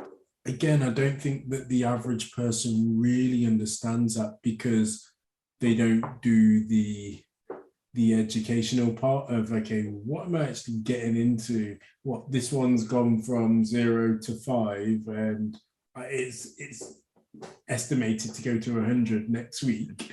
Okay, I'll put my money here, thanks, and hope for the best. In reality, all they want to do really is buy it and leave it on Coinbase and hope the price goes up. Yeah. But in reality, what can happen is behind the scenes, the people that actually need to use that currency for what it's supposed to be used for, if it's supposed to be money, people will be using it as that. And then if it gets 51% attacked, then it proves it can't be used as money. It's not a medium of exchange. So then any hopes on the price going up disappear. Yeah. So that's why I think people don't realize that is the case. They just think, oh, look, the price has gone down, so maybe the price will go back up again. And Craig Wright is Satoshi. Once everyone realizes that, price goes up. It's like, nope, that isn't going to happen. Price will only keep going down. Shitcoins, they just bleed a really slow death. It's really sad. I think a lot of people that invest in shitcoins, I think the ones that end up getting into, what was it, Titan, I mean, they're almost lucky they lost 99.8% of their money in like an hour. That's a nice death. It happens quick. It's just, they just chop your head off, he's fucking dead, gone. Yeah. The worst thing, like on something like a BSV, that's death by 1,000 cuts. Yeah. It's like, they cut your thigh 1 week, you start bleeding. They come back and cut your arm. And like, now that bleeds. Now we cut your other arm the next week. And like, you're like, I can survive this. It's okay. It's fine. But after 1,000 cuts, you're bled out and you're at 99.9% down. You're like, oh, how's this happened? And what would have been kinder is just an axe to the head. Just fucking go. And that's a nice way to go. And I think BSV, it really has grinded people down, and they've lost 99.9% of their wealth slowly over like 5 years. Whereas invest in Titan, it's like a 3-month project. Like you get in, you make some fake gains, then the whole thing, the Ponzi scheme collapses, you lose 99.9% and it's over. Like, at least you can get over that quite quick. But with BSV, the hope always kills you. Well, you got a visitor. My poo hat. Oh, great. We'll keep that for the recording. Who's this? This is Hendrix. Do you want to say hello, Hendrix? Oh, we've got 2 visitors. Oh, we've got 2. Got double the trouble. I don't know why you're Is this Hendrix and who's this? This is Mason, Hendrix and Mason. Hello, guys. I'm doing a poo. Oh, wait. So we've got Poogate and we've got the tooth coming out. Poogate? They just come out right there. Daddy. No, not this one. No, you've got another wobbly one just here. So, yeah. I'm doing a poo. Hopefully the tooth fairy comes to bring some Bitcoin. Daddy. Yeah. Daddy, I need a poo. Are you going to take your tooth fairy money and invest it into Bitcoin? How do you do that? Good question. Hello. It explodes. He's just asked, how does he do that in terms of He's not talking. yeah, how do you invest it? Not talking. Maybe if He is talking, but maybe you could receive they it. can't hear you, by the way. I'm repeating it, but yeah. I want you to could have his own Bitcoin wallet. Receive the Yeah. stats directly into it. Need it louder. All right, can I get back to this? Is that all right? How long? 20 minutes. Yeah. Just All say right. 1 minute. All right, 1 minute, even though it's not going to be 1 minute. 1 minute. 5 seconds, say that. 5 seconds. 1, 2, 3, 4, 5. Okay. All right. Come on, Daddy. See you in a bit. See you in a bit. Got some editing to do. I'll keep some of that in, but then Yeah, exactly. That'll be the classic BBC, won't it? When the kid walks in. Yeah. I need a poo, Daddy. Yeah, food daddy.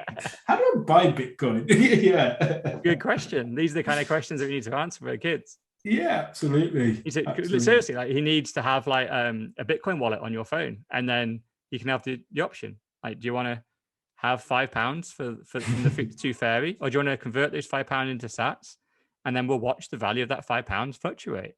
And yeah, who knows? It gets like very early. It gets them into like the whole investing thing. It's like, and imagine that £5 worth of sats, and it goes up to 6 or 7. You'll suddenly realize, oh, that one magazine I could get, I can now nearly get 2.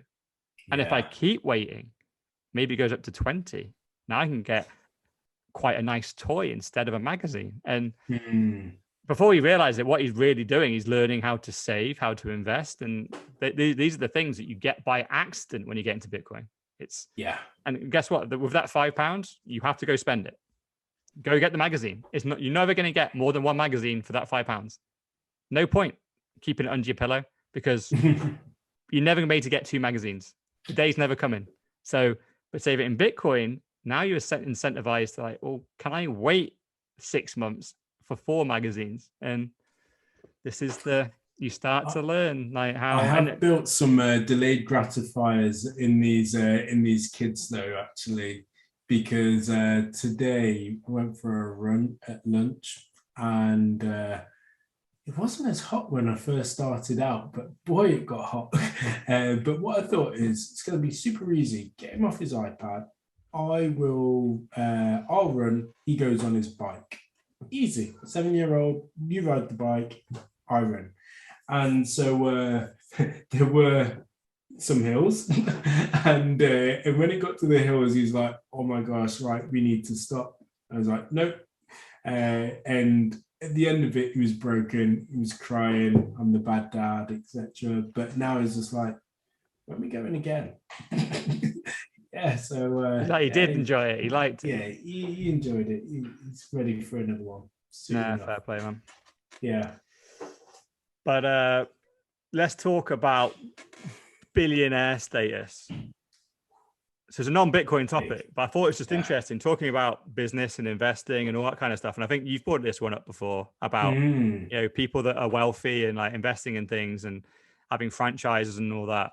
And there was just a thing where Rihanna has just become a billionaire. Yep. And it just reminded me of people like Dr. Dre, the Kardashians. I think it's been some American football players, because when they looked into, well, how did Rihanna become a billionaire? And largely, it isn't through music. She created a business. She created a makeup business with her name on it. And that is where the majority of her wealth came from.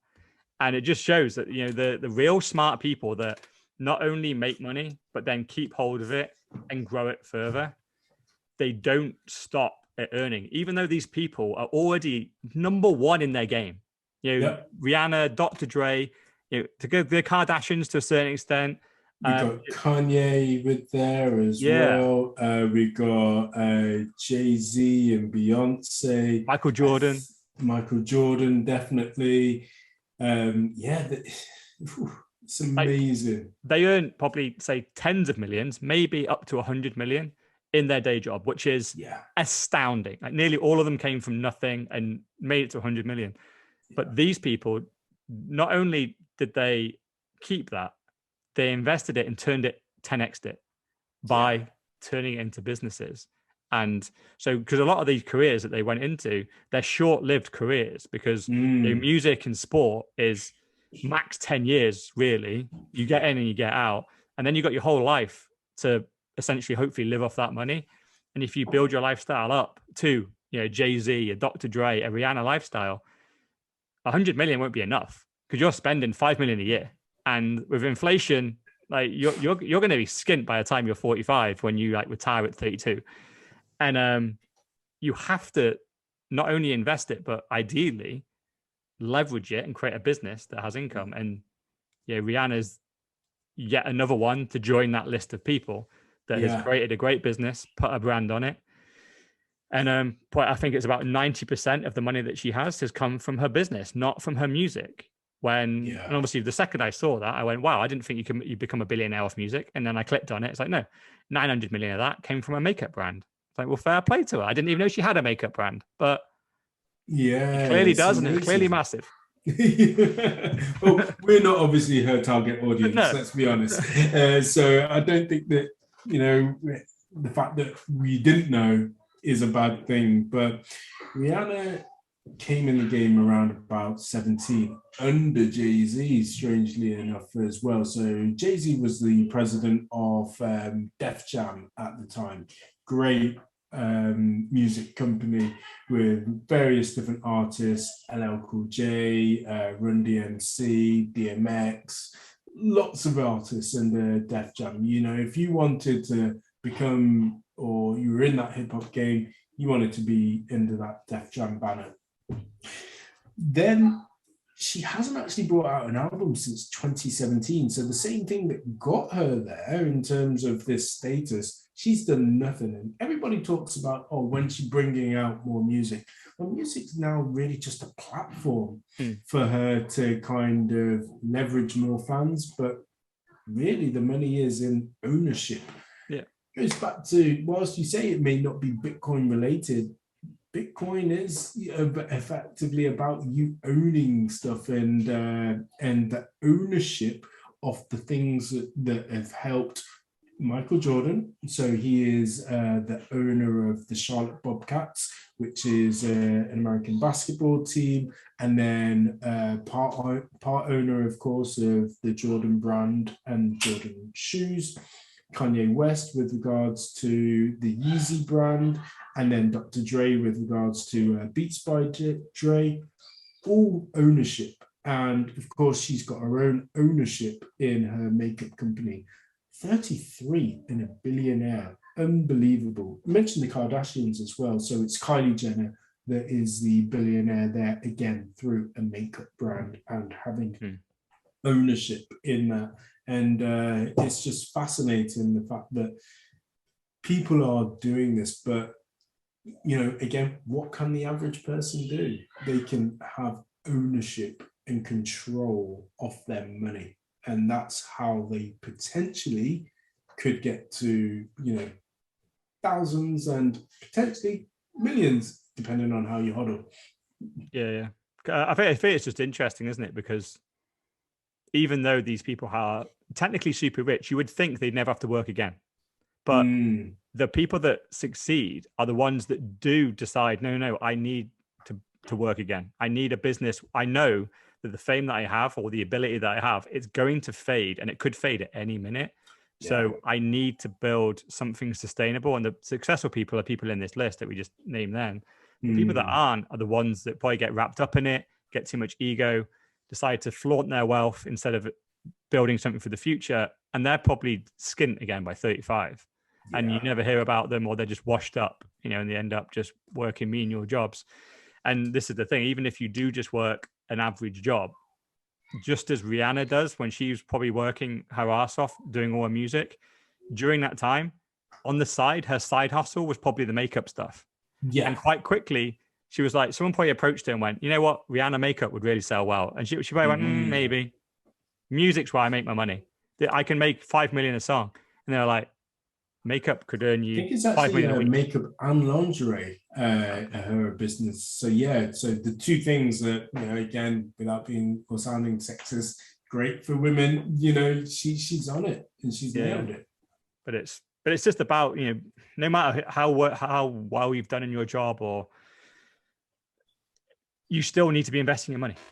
Because back in the day, like I've always, probably don't want to pitch this point too hard, but these millionaires right here, if we go back 100 years, all they would have had to have done is not create a business, put their money in a bank account, and they'd have earned 8% a year, and 100 million would have turned into $1 billion over a 30 or 40 year period anyway, with compound interest. You didn't need to do what they've done. But because we are now off the gold standard, we're on the Fiat standard, and inflation is 10 or 15% a year, they understand this. They might not even know that they understand this, but via kind of osmosis, they've got it. And they know that I can't leave my 100 million in this bank account. I have to make it work for me. So they've invested it into businesses, and it's grown, and now it's become an income generator. And they've got stocks and shares probably in these businesses, and now they're worth $1 billion instead of 100 million.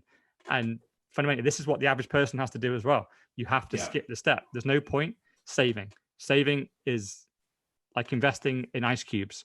They're just going to melt. Yeah. You have to go the next step, and it sucks, and it shouldn't be the case. And on a Bitcoin standard, you won't have to do this. You can just save, and the average person will be safe. But right now, in the world we're in, you have to go the next step. You have to invest. Either in yourself and build a business like these people have and see how it does, or take the easy option, buy Bitcoin, or invest in other stocks. Concept I didn't actually get, by the way. And what I mean by that is savers are losers. And I used to hear this all the time, again, from Rich Dad Poor Dad. And I was just like, what do you mean? Like, it's because you didn't understand money. I didn't. And I was just like, no, saving is good. Okay, I get the fact that I shouldn't be wasting my money, but why is it bad if I save it? But surely that's not bad. Like, and I was just thinking, no, he's got this part wrong, but I get it. He didn't. Oh no, he didn't. Definitely didn't get it wrong. Because literally, it's better if you've got £500 now and you save it and go, I'm not going to touch that for 20 years. That's bad. because the spending power, that £500 is going to be like 50 quid in 20 years. You would be better off wasting that £500 on a nice coat now, because at least you get £500 worth of enjoyment out of it. Yeah, absolutely. Whereas in 20 years, you're going to get 50 quid and you can't do anything with it. So you literally might as well spend it now. The person that loses out of the high time preference person that goes and buys a designer coat and the low time preference person that saves it in the bank, the high time preference person actually won. The saver was the loser. Where you want to be is the ultimate winner, which is the person that invests it. Yeah. Don't buy the coat, invest it. And then that £500 ends up being 50 grand in 20 years. That's winning. Saving, you're a loser if you save in today's market. Until interest rates go back to like 5 to 10% gains per year, there was literally no point you doing it, because inflation is increasing way faster than the 0.1% interest your bank account will give you. Yeah. One of the things in the concepts that Jeff Booth talked about, by the way, when you just talked about the whole saving, it just reminded me is that he thinks that we may go back to a Renaissance period. And the Renaissance period of you won't need to work as hard to keep up. Yeah.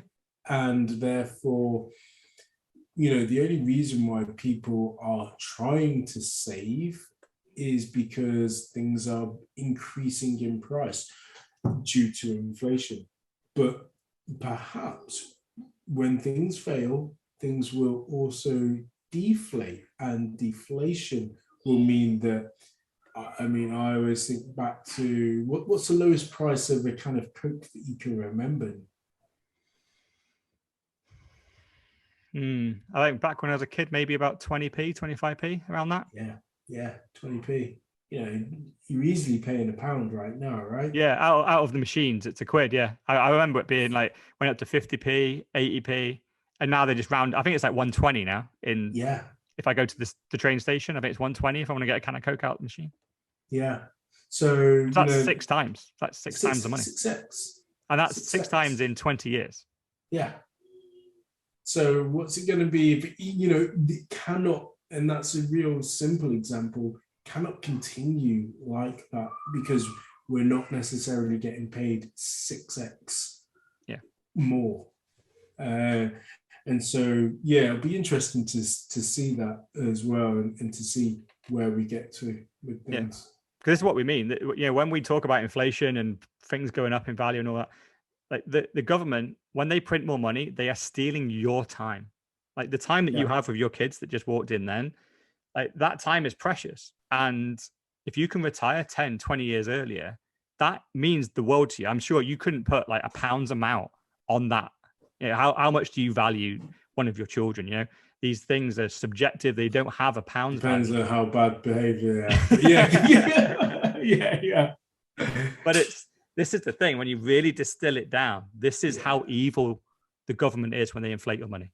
When they're stealing your time. And like you just said then, where Jeff goes, we probably won't need to work as hard. Like the 9 to 5, Monday to Friday will be a thing of the past, because provided you're not constantly chasing inflation, not everyone's leveraged up with debt, people will actually go, you know what, this is the type of life I want to lead. And it's quite a conservative life. I just want a nice house, be able to bring up my kids. I want a nice car, but I don't want the yacht and the expensive holidays. I just want to enjoy myself.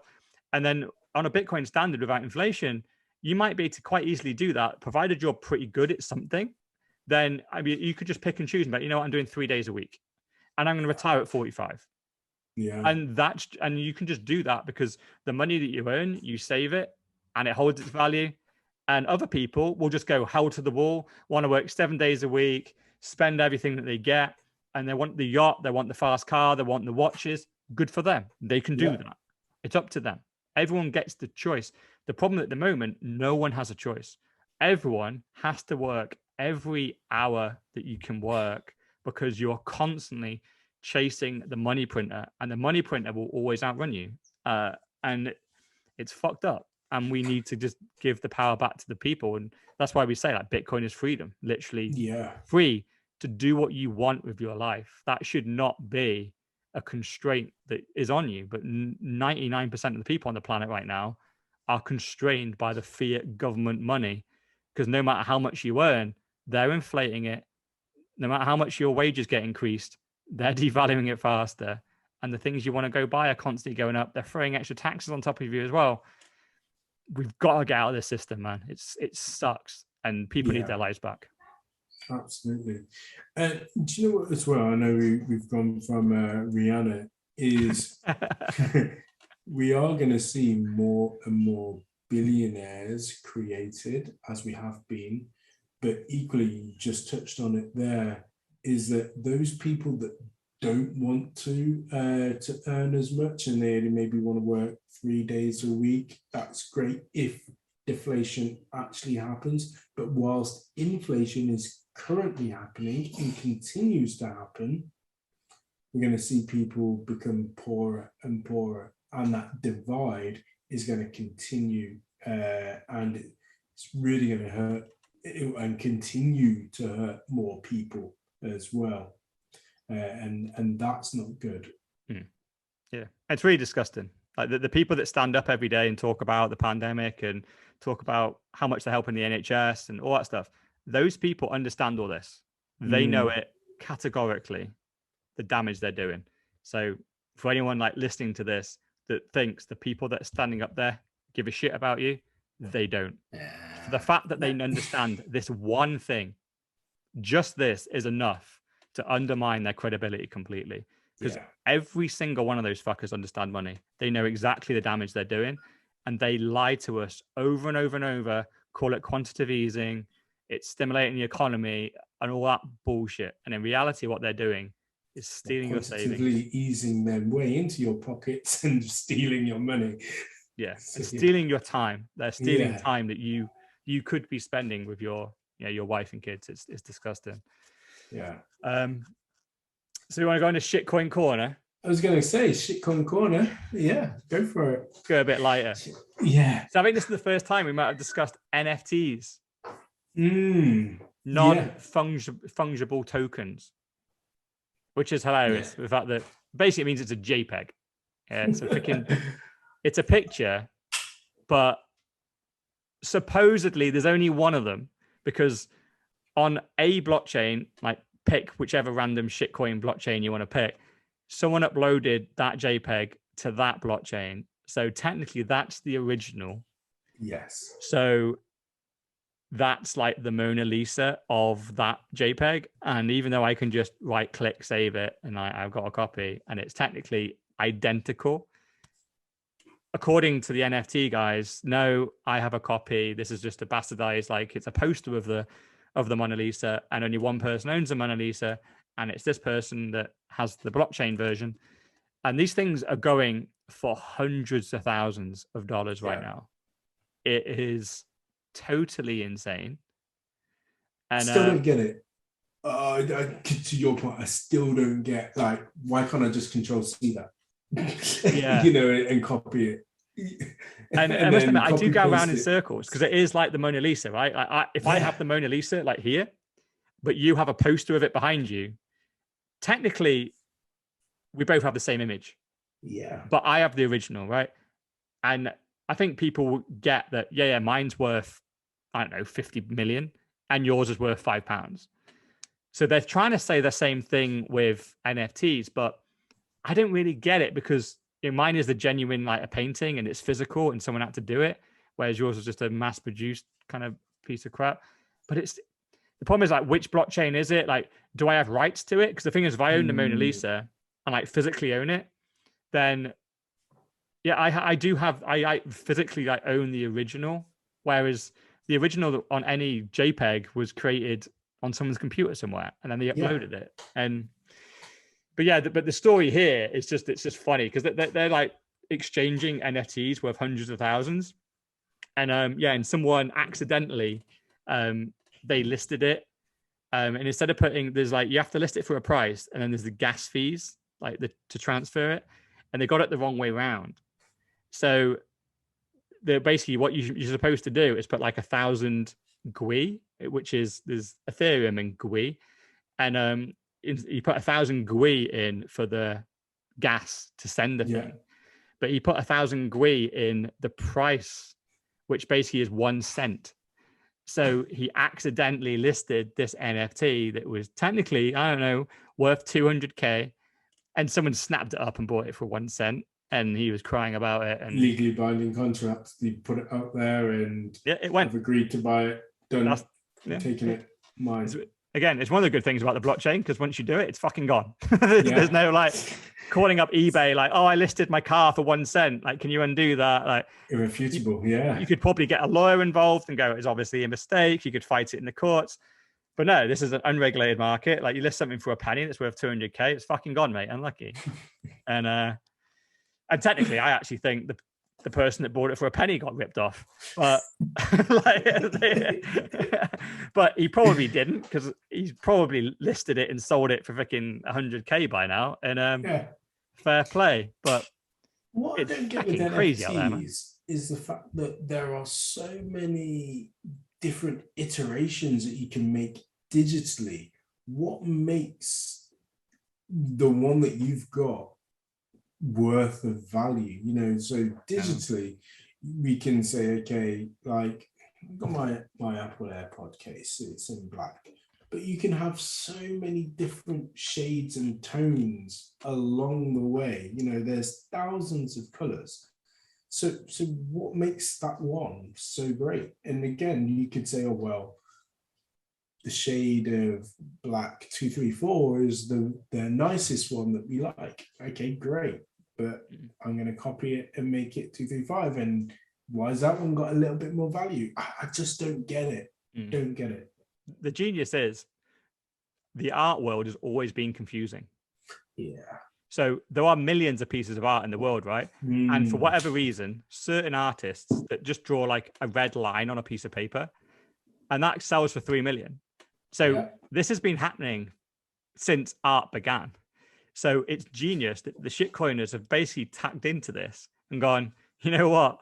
Art is such a subjective thing. If you have coins, then straight away in tokens and projects and business plans, then we can relate that to the stock market. So you can quite easily compare and contrast and go, your project is clearly bullshit because you don't have a product, you don't have any customers, you don't have any revenue. We're going to compare that to what we usually would compare a project to, and your value is clearly zero. So no matter how much you say it's worth 4 billion, clearly isn't. But with art, who is to say that that painting with a red line down it is worthless? Because someone did spend 3 million on it. Yeah. So technically the market is spoken, and that bit of art is worth 3 million. It took him 2 minutes to do it. So when you go into the shitcoin version of that, you have all these bollocks things. Someone spends 200 grand on it and you go, well, that's nonsense. You go, well, you didn't agree with that painting with the red line down on it. And someone spent 3 million on it. So just because you don't value it at that, the market, and it's so you can't prove them wrong, which is why I almost love NFTs for the fact it's the perfect scam, because it's art and art's subjective. So who's to say what the price of a JPEG is? It's great, and it's a really good example of where the offline real world mixes with the online digital world, and the two mediums have obviously got a lot of synergy between them as well. The art world has, to your point, always been kind of, we'll pay whatever for it. Yeah. Crazy. Absolutely crazy. Do you want to move on to your big one? I think you want to dig me out a little bit here on why are we not embracing the positives of the pandemic? I really want to see what your pitch is here, and then I need to control my anger for my response. We don't talk about the positives of the pandemic. I'm talking about things like the time saved, things like Zoom. Zoom was there before, but all of a sudden Zoom's the new thing. I'm zoomed out. Well, you could have been zoomed out before. There were positives of people being able to spend more time at home with their families. There was less carbon emissions because people weren't again and saving the environment and the planet. I think that there are certain positives, and I'm going to go back to our agenda on this.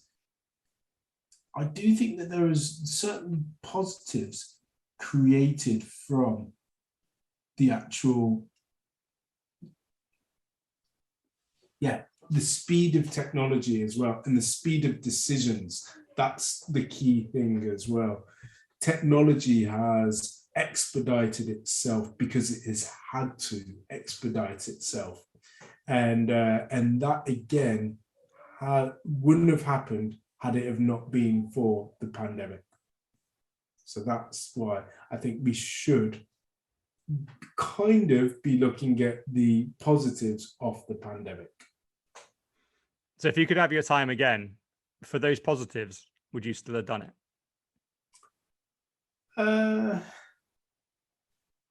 Yeah, because I think, do you know what? When I think because when we come through disruption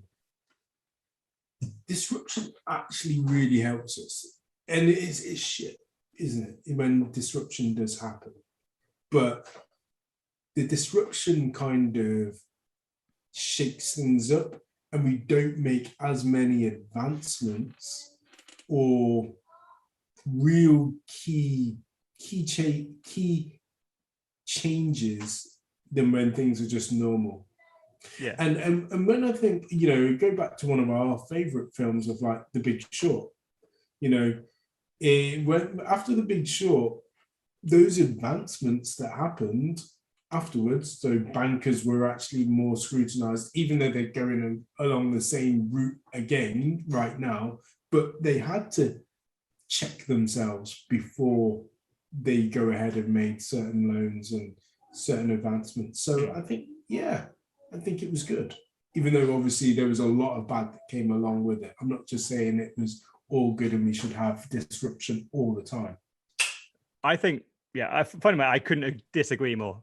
I think fundamentally, I think The Big Short, the example you just used there, The Big Short is an example of where their big game failed.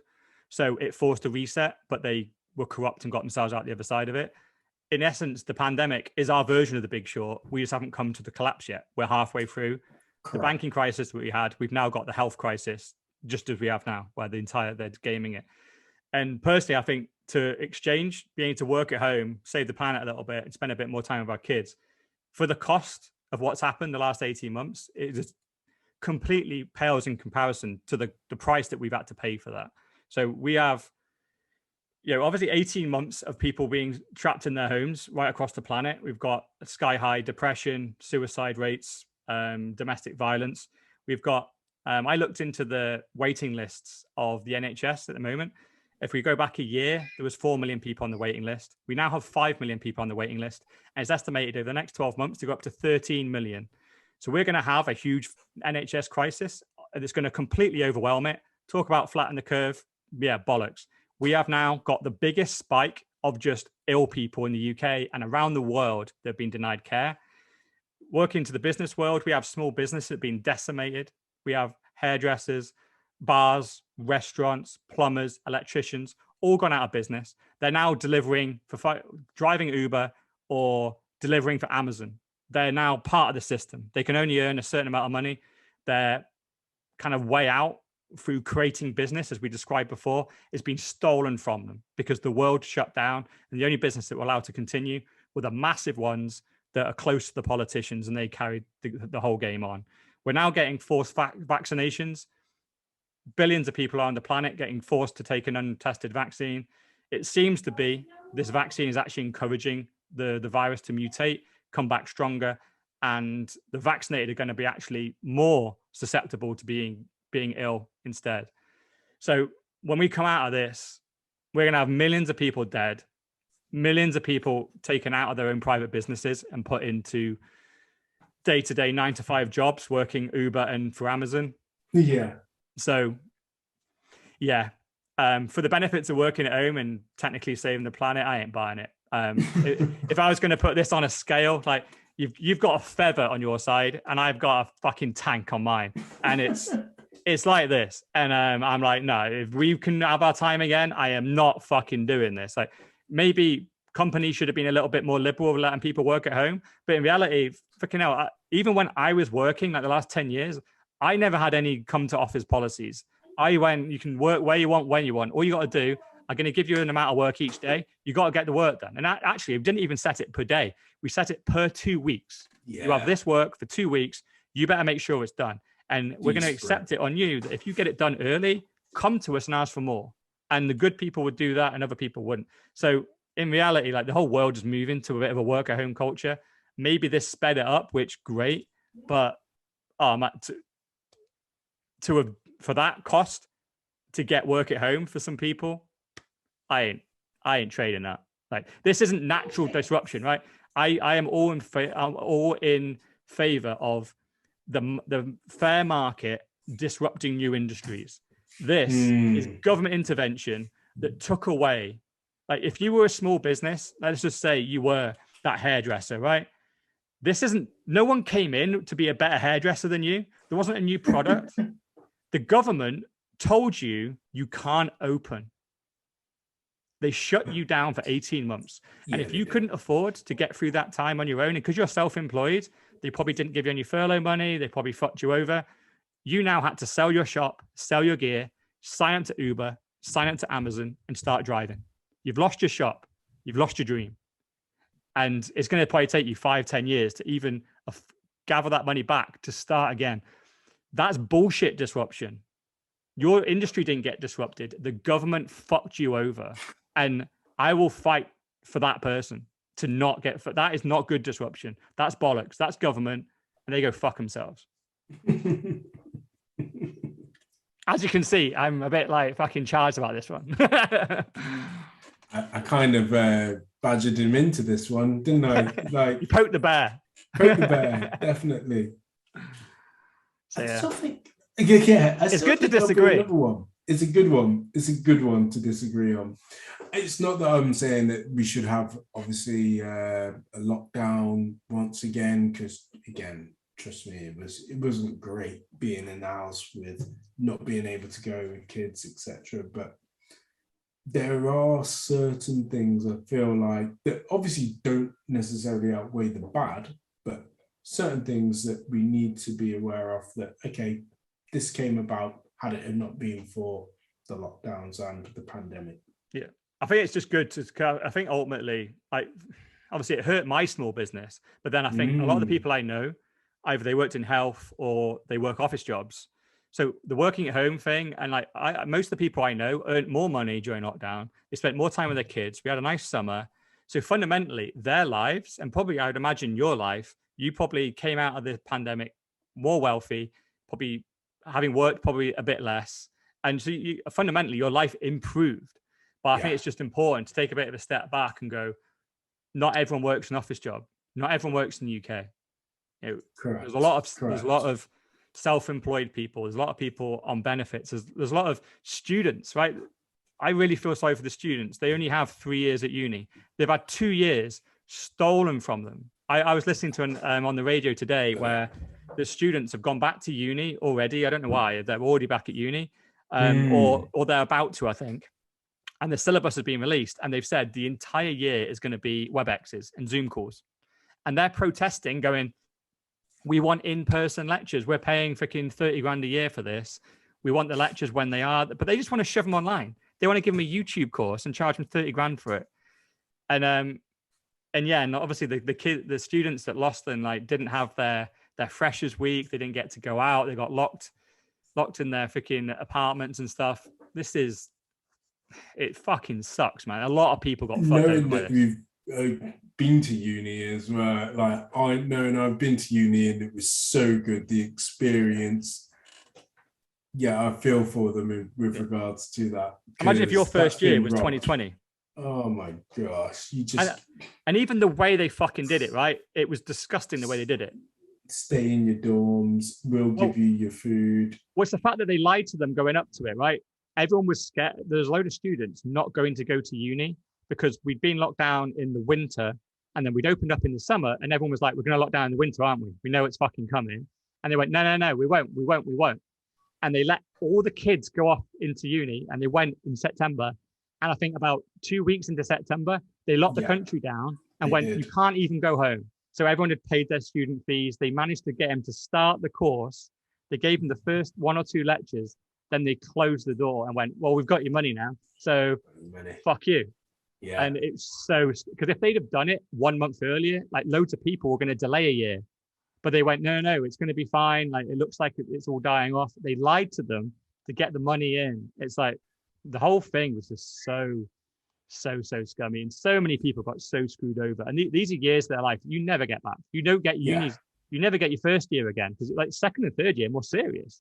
Like first year, you got to get 40% and they pretty much repeat your A-level stuff. I remember that. It was a piece of piss. So you just get pissed and you chase after women. That's what you do in the first year. But then second and third year, you actually need to start paying attention.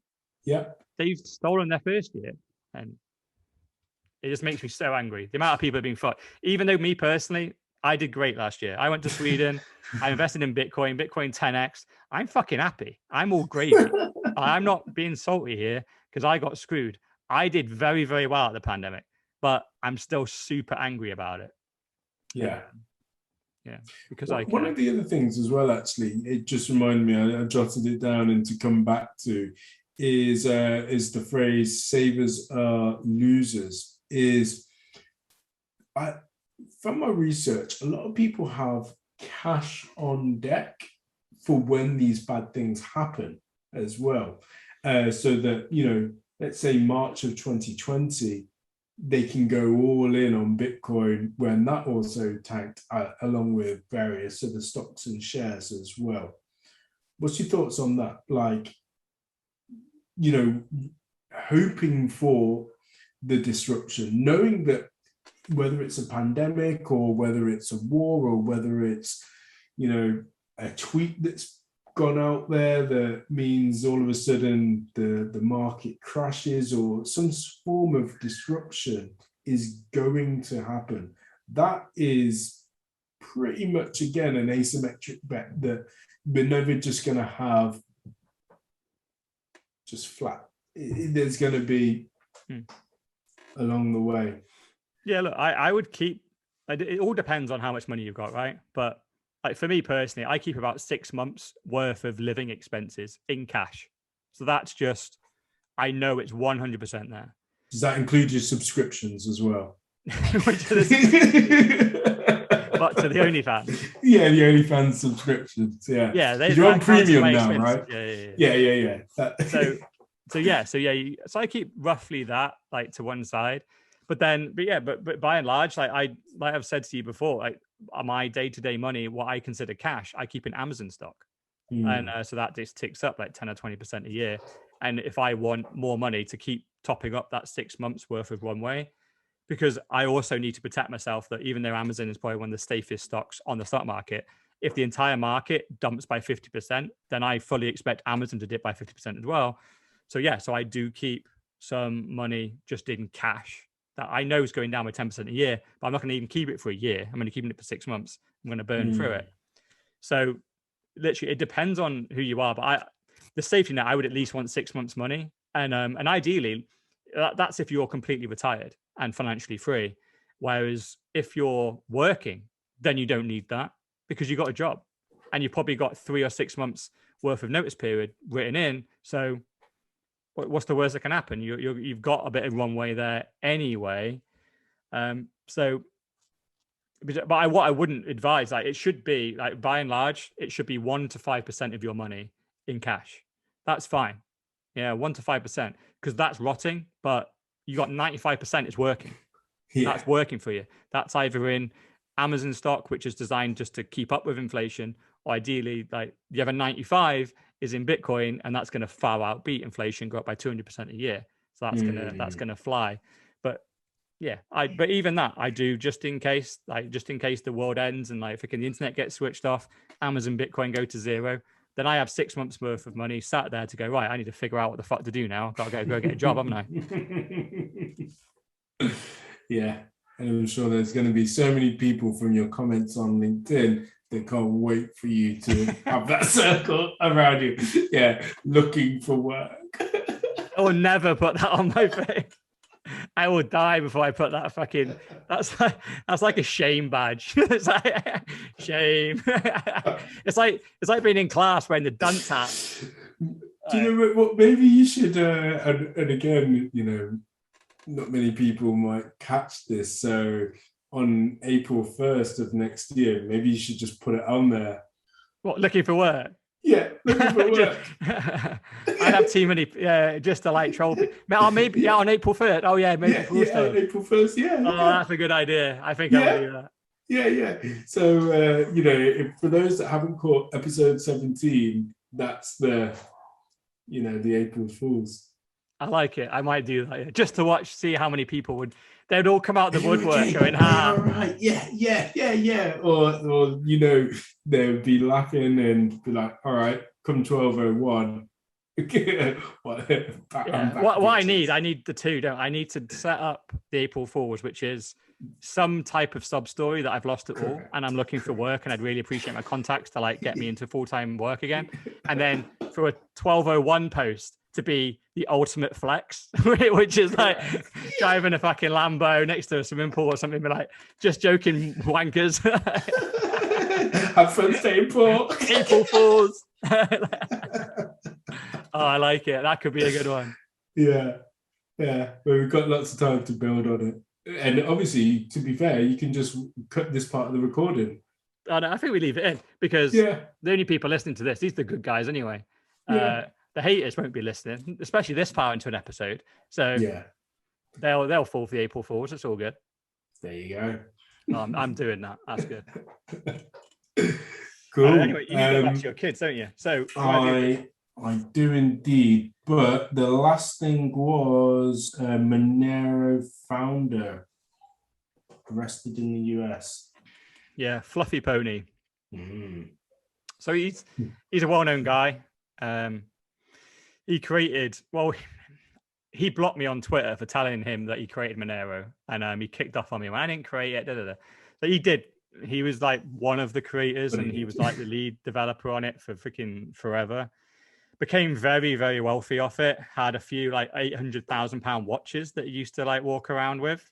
Wow. And so he's been arrested in America on fraud charges. And bizarrely, that the fraud charges are not related to Monero whatsoever. So apparently, back in 2009, he worked for a company in South Africa. Because he's South African, he is, even though he got arrested in America. He worked for South African company, and apparently he faked some invoices. And he put invoices in, like, this invoice needs to be paid, pay this supplier. But the bank account on the invoice was his own. So he did that, and there's $99,000 worth of fraud that he allegedly did. So put in fake invoices for suppliers that were fake suppliers. Really, it was his own bank account. So he was stealing the company he worked for. He was stealing their money. This happened 10 years ago, and apparently it's been going backwards and forwards. Their argument is he refused to come to court, refused to even represent himself, and he fled the country and went to America. Now, this guy is worth crazy money. He was in Bitcoin 2009, created Monero in like 2011 or something. It boomed, and he owned Bitcoin. So he's probably one of those shit coins that I have heard of and know of. I don't exactly know what it does, like majority of shit coins, but it's certainly up there. Yeah, it's probably the one coin that gets the least shit from Bitcoiners, because essentially it's a direct copy of Bitcoin, but it has a load of privacy put in. So instead of being able to see the blockchain, you can't see the transactions. It's all just invisible on side. So it's like Bitcoin, but completely private. Okay. Which is why a lot of Bitcoin is like advocated. Look, if you're going to go to any shitcoin, use Monero, because Bitcoin, you can see it. So let's say like I'm buying drugs with Bitcoin. It's like that is risky, because if anyone arrests him, the guy you're buying from, or gets you, they might see that transaction if they get hold of your phone.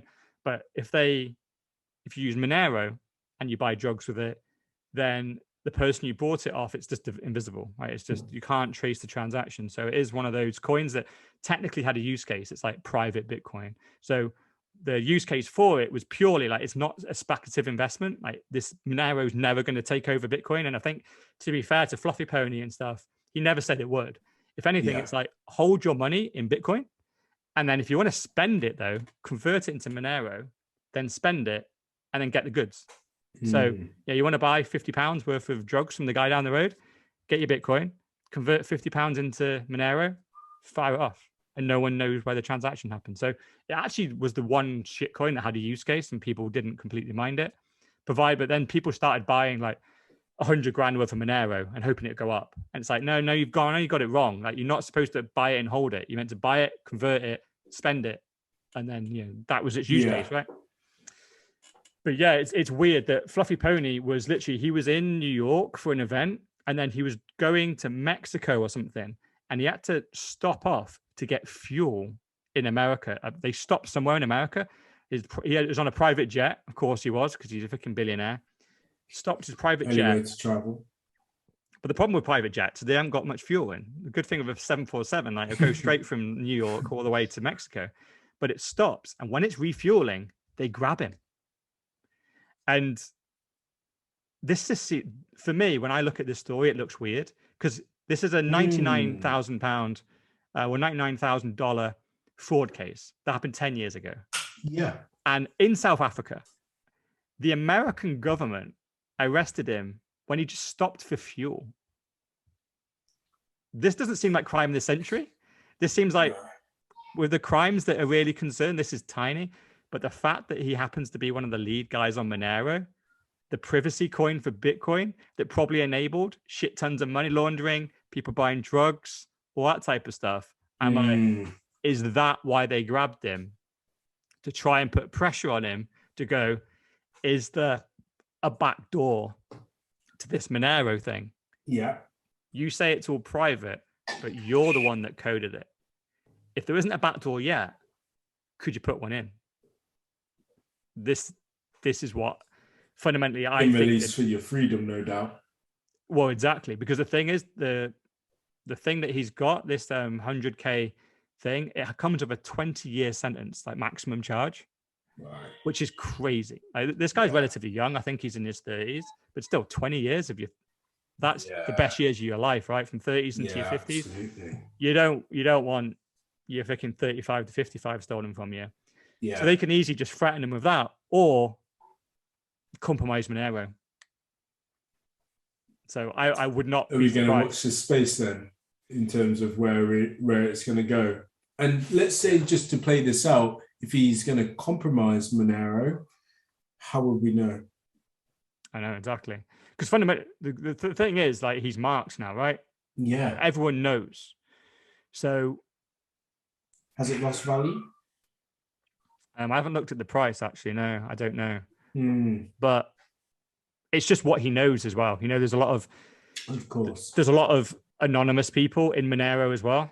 And he will know who these guys are. He's met them in real life. He'll probably know their names, where they're from. It's whether he gives them up. This is the whole thing with Silk Road. It's always a thing, like whenever there's like a big crime syndicate, they'll grab someone and get them to talk and reveal everything, won't they? And then in exchange, you get immunity, but you rat on 20 other people. Yeah. And provided they take the network down, then that's what they wanted. So if they want to take Monero down, for example, it might be, because actually the fact it's all public, him coding in a vulnerability now isn't a thing. It will be more like, we want to take Monero down. There's probably only about 20 developers that matter. Tell us who they are. Yeah. And we'll go arrest all 20. And Monero is dead. Yeah. And you get your freedom back. Or stick to your story. And to keep your money as well. Yeah. Which will be another thing, I'm sure. Yeah, your money in 20 years of your life. Yeah, we want to take your freedom, but really, we all know we want to try and get that money somehow. Now we've got an excuse. We can get to that money because we've got your freedom. Yeah. The bizarrest thing ever was in the actual court document that justified arresting him. They actually referenced his 800 grand watch. It was almost like they were trying to prejudice the judge and who was involved at going that this guy is minted. They just wanted to make sure it was like, this isn't just some random guy. We wanted to make it sure this guy's minted. He's got like basically $1 million on his wrist. So yeah, it doesn't look good. And this is why it's like being a bit anonymous in Bitcoin and not being too close to America. It's like last time I went to America, I was scared going through customs because I mentioned the word Bitcoin when I went through last time because they found a Bitcoin book in my bag. They searched it, and I could see it was a bad word. They put me through a different line, and they searched me. They'd look for drugs all over me, so they are wary of it. Like the authorities are scared of Bitcoin. They're scared of prison safe cryptocurrencies. words. You what? Your prison safe words. Yeah. They never take a hardware wallet through or anything like that. They don't like it. They're scared of it, and they're going after some of the founders. So yeah, America's. I think they're starting to get a bit clued up, and it'll be very interesting to see what happens to Fluffy Pony. I even though he blocked me, I think he's all right, and I hope he gets out. But it doesn't look good because for like the last person that got arrested like this, you've got Charlie Shrem, you've got the Silk Road guy, what's his name? Ross Albright. Yeah. Ross Albright. They tend to throw the absolute book at you for this stuff because Monero, if they tag him with a single Monero case, and also they can throw McAfee as well. And McAfee, obviously he got suicided off, And people have already been saying like, is Fluffy Pony going to get McAfee? That's all I'm straight away. That's what I was thinking when you put it on the agenda. I was just like, how long has he got left? If he doesn't comply and he kind of wants to stick by his principles and not necessarily rat everybody out or give the keys to the back door in order to be able to do these things, or even I'm also thinking, are they using him to get to other shit coins that may be more dangerous? And obviously he's just the face of these of this one.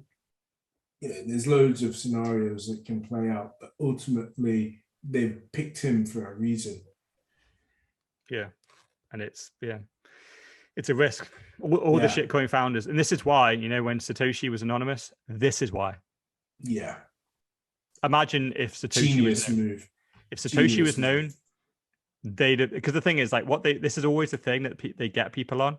It's a previous thing you did years ago. So they arrested Fluffy Pony here on a fuel stop for something that happened 10 years ago for 100K. By and large, like a misdemeanor by and large. The American government have gone all out to arrest this guy. This just doesn't make sense. They would have done the same with Satoshi. And he knew it. He knew that he was going to be a hunted man the second Bitcoin became successful.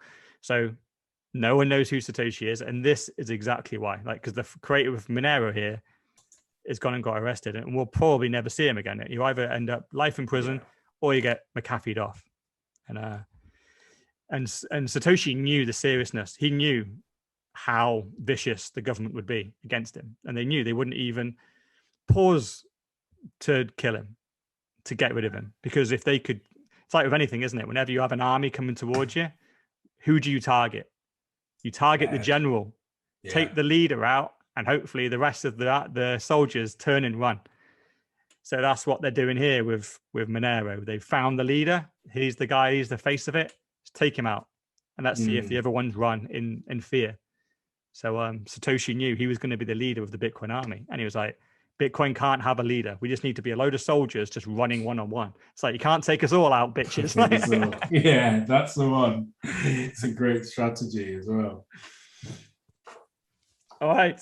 Cool. Right. Well, there we have it.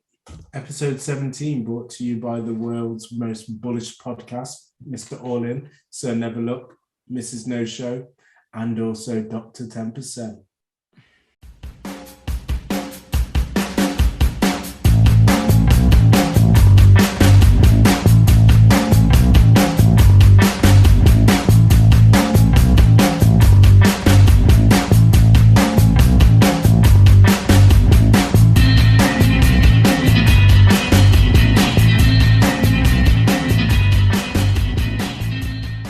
Yeah, fellow plebs, if you want to hear us, then tune in.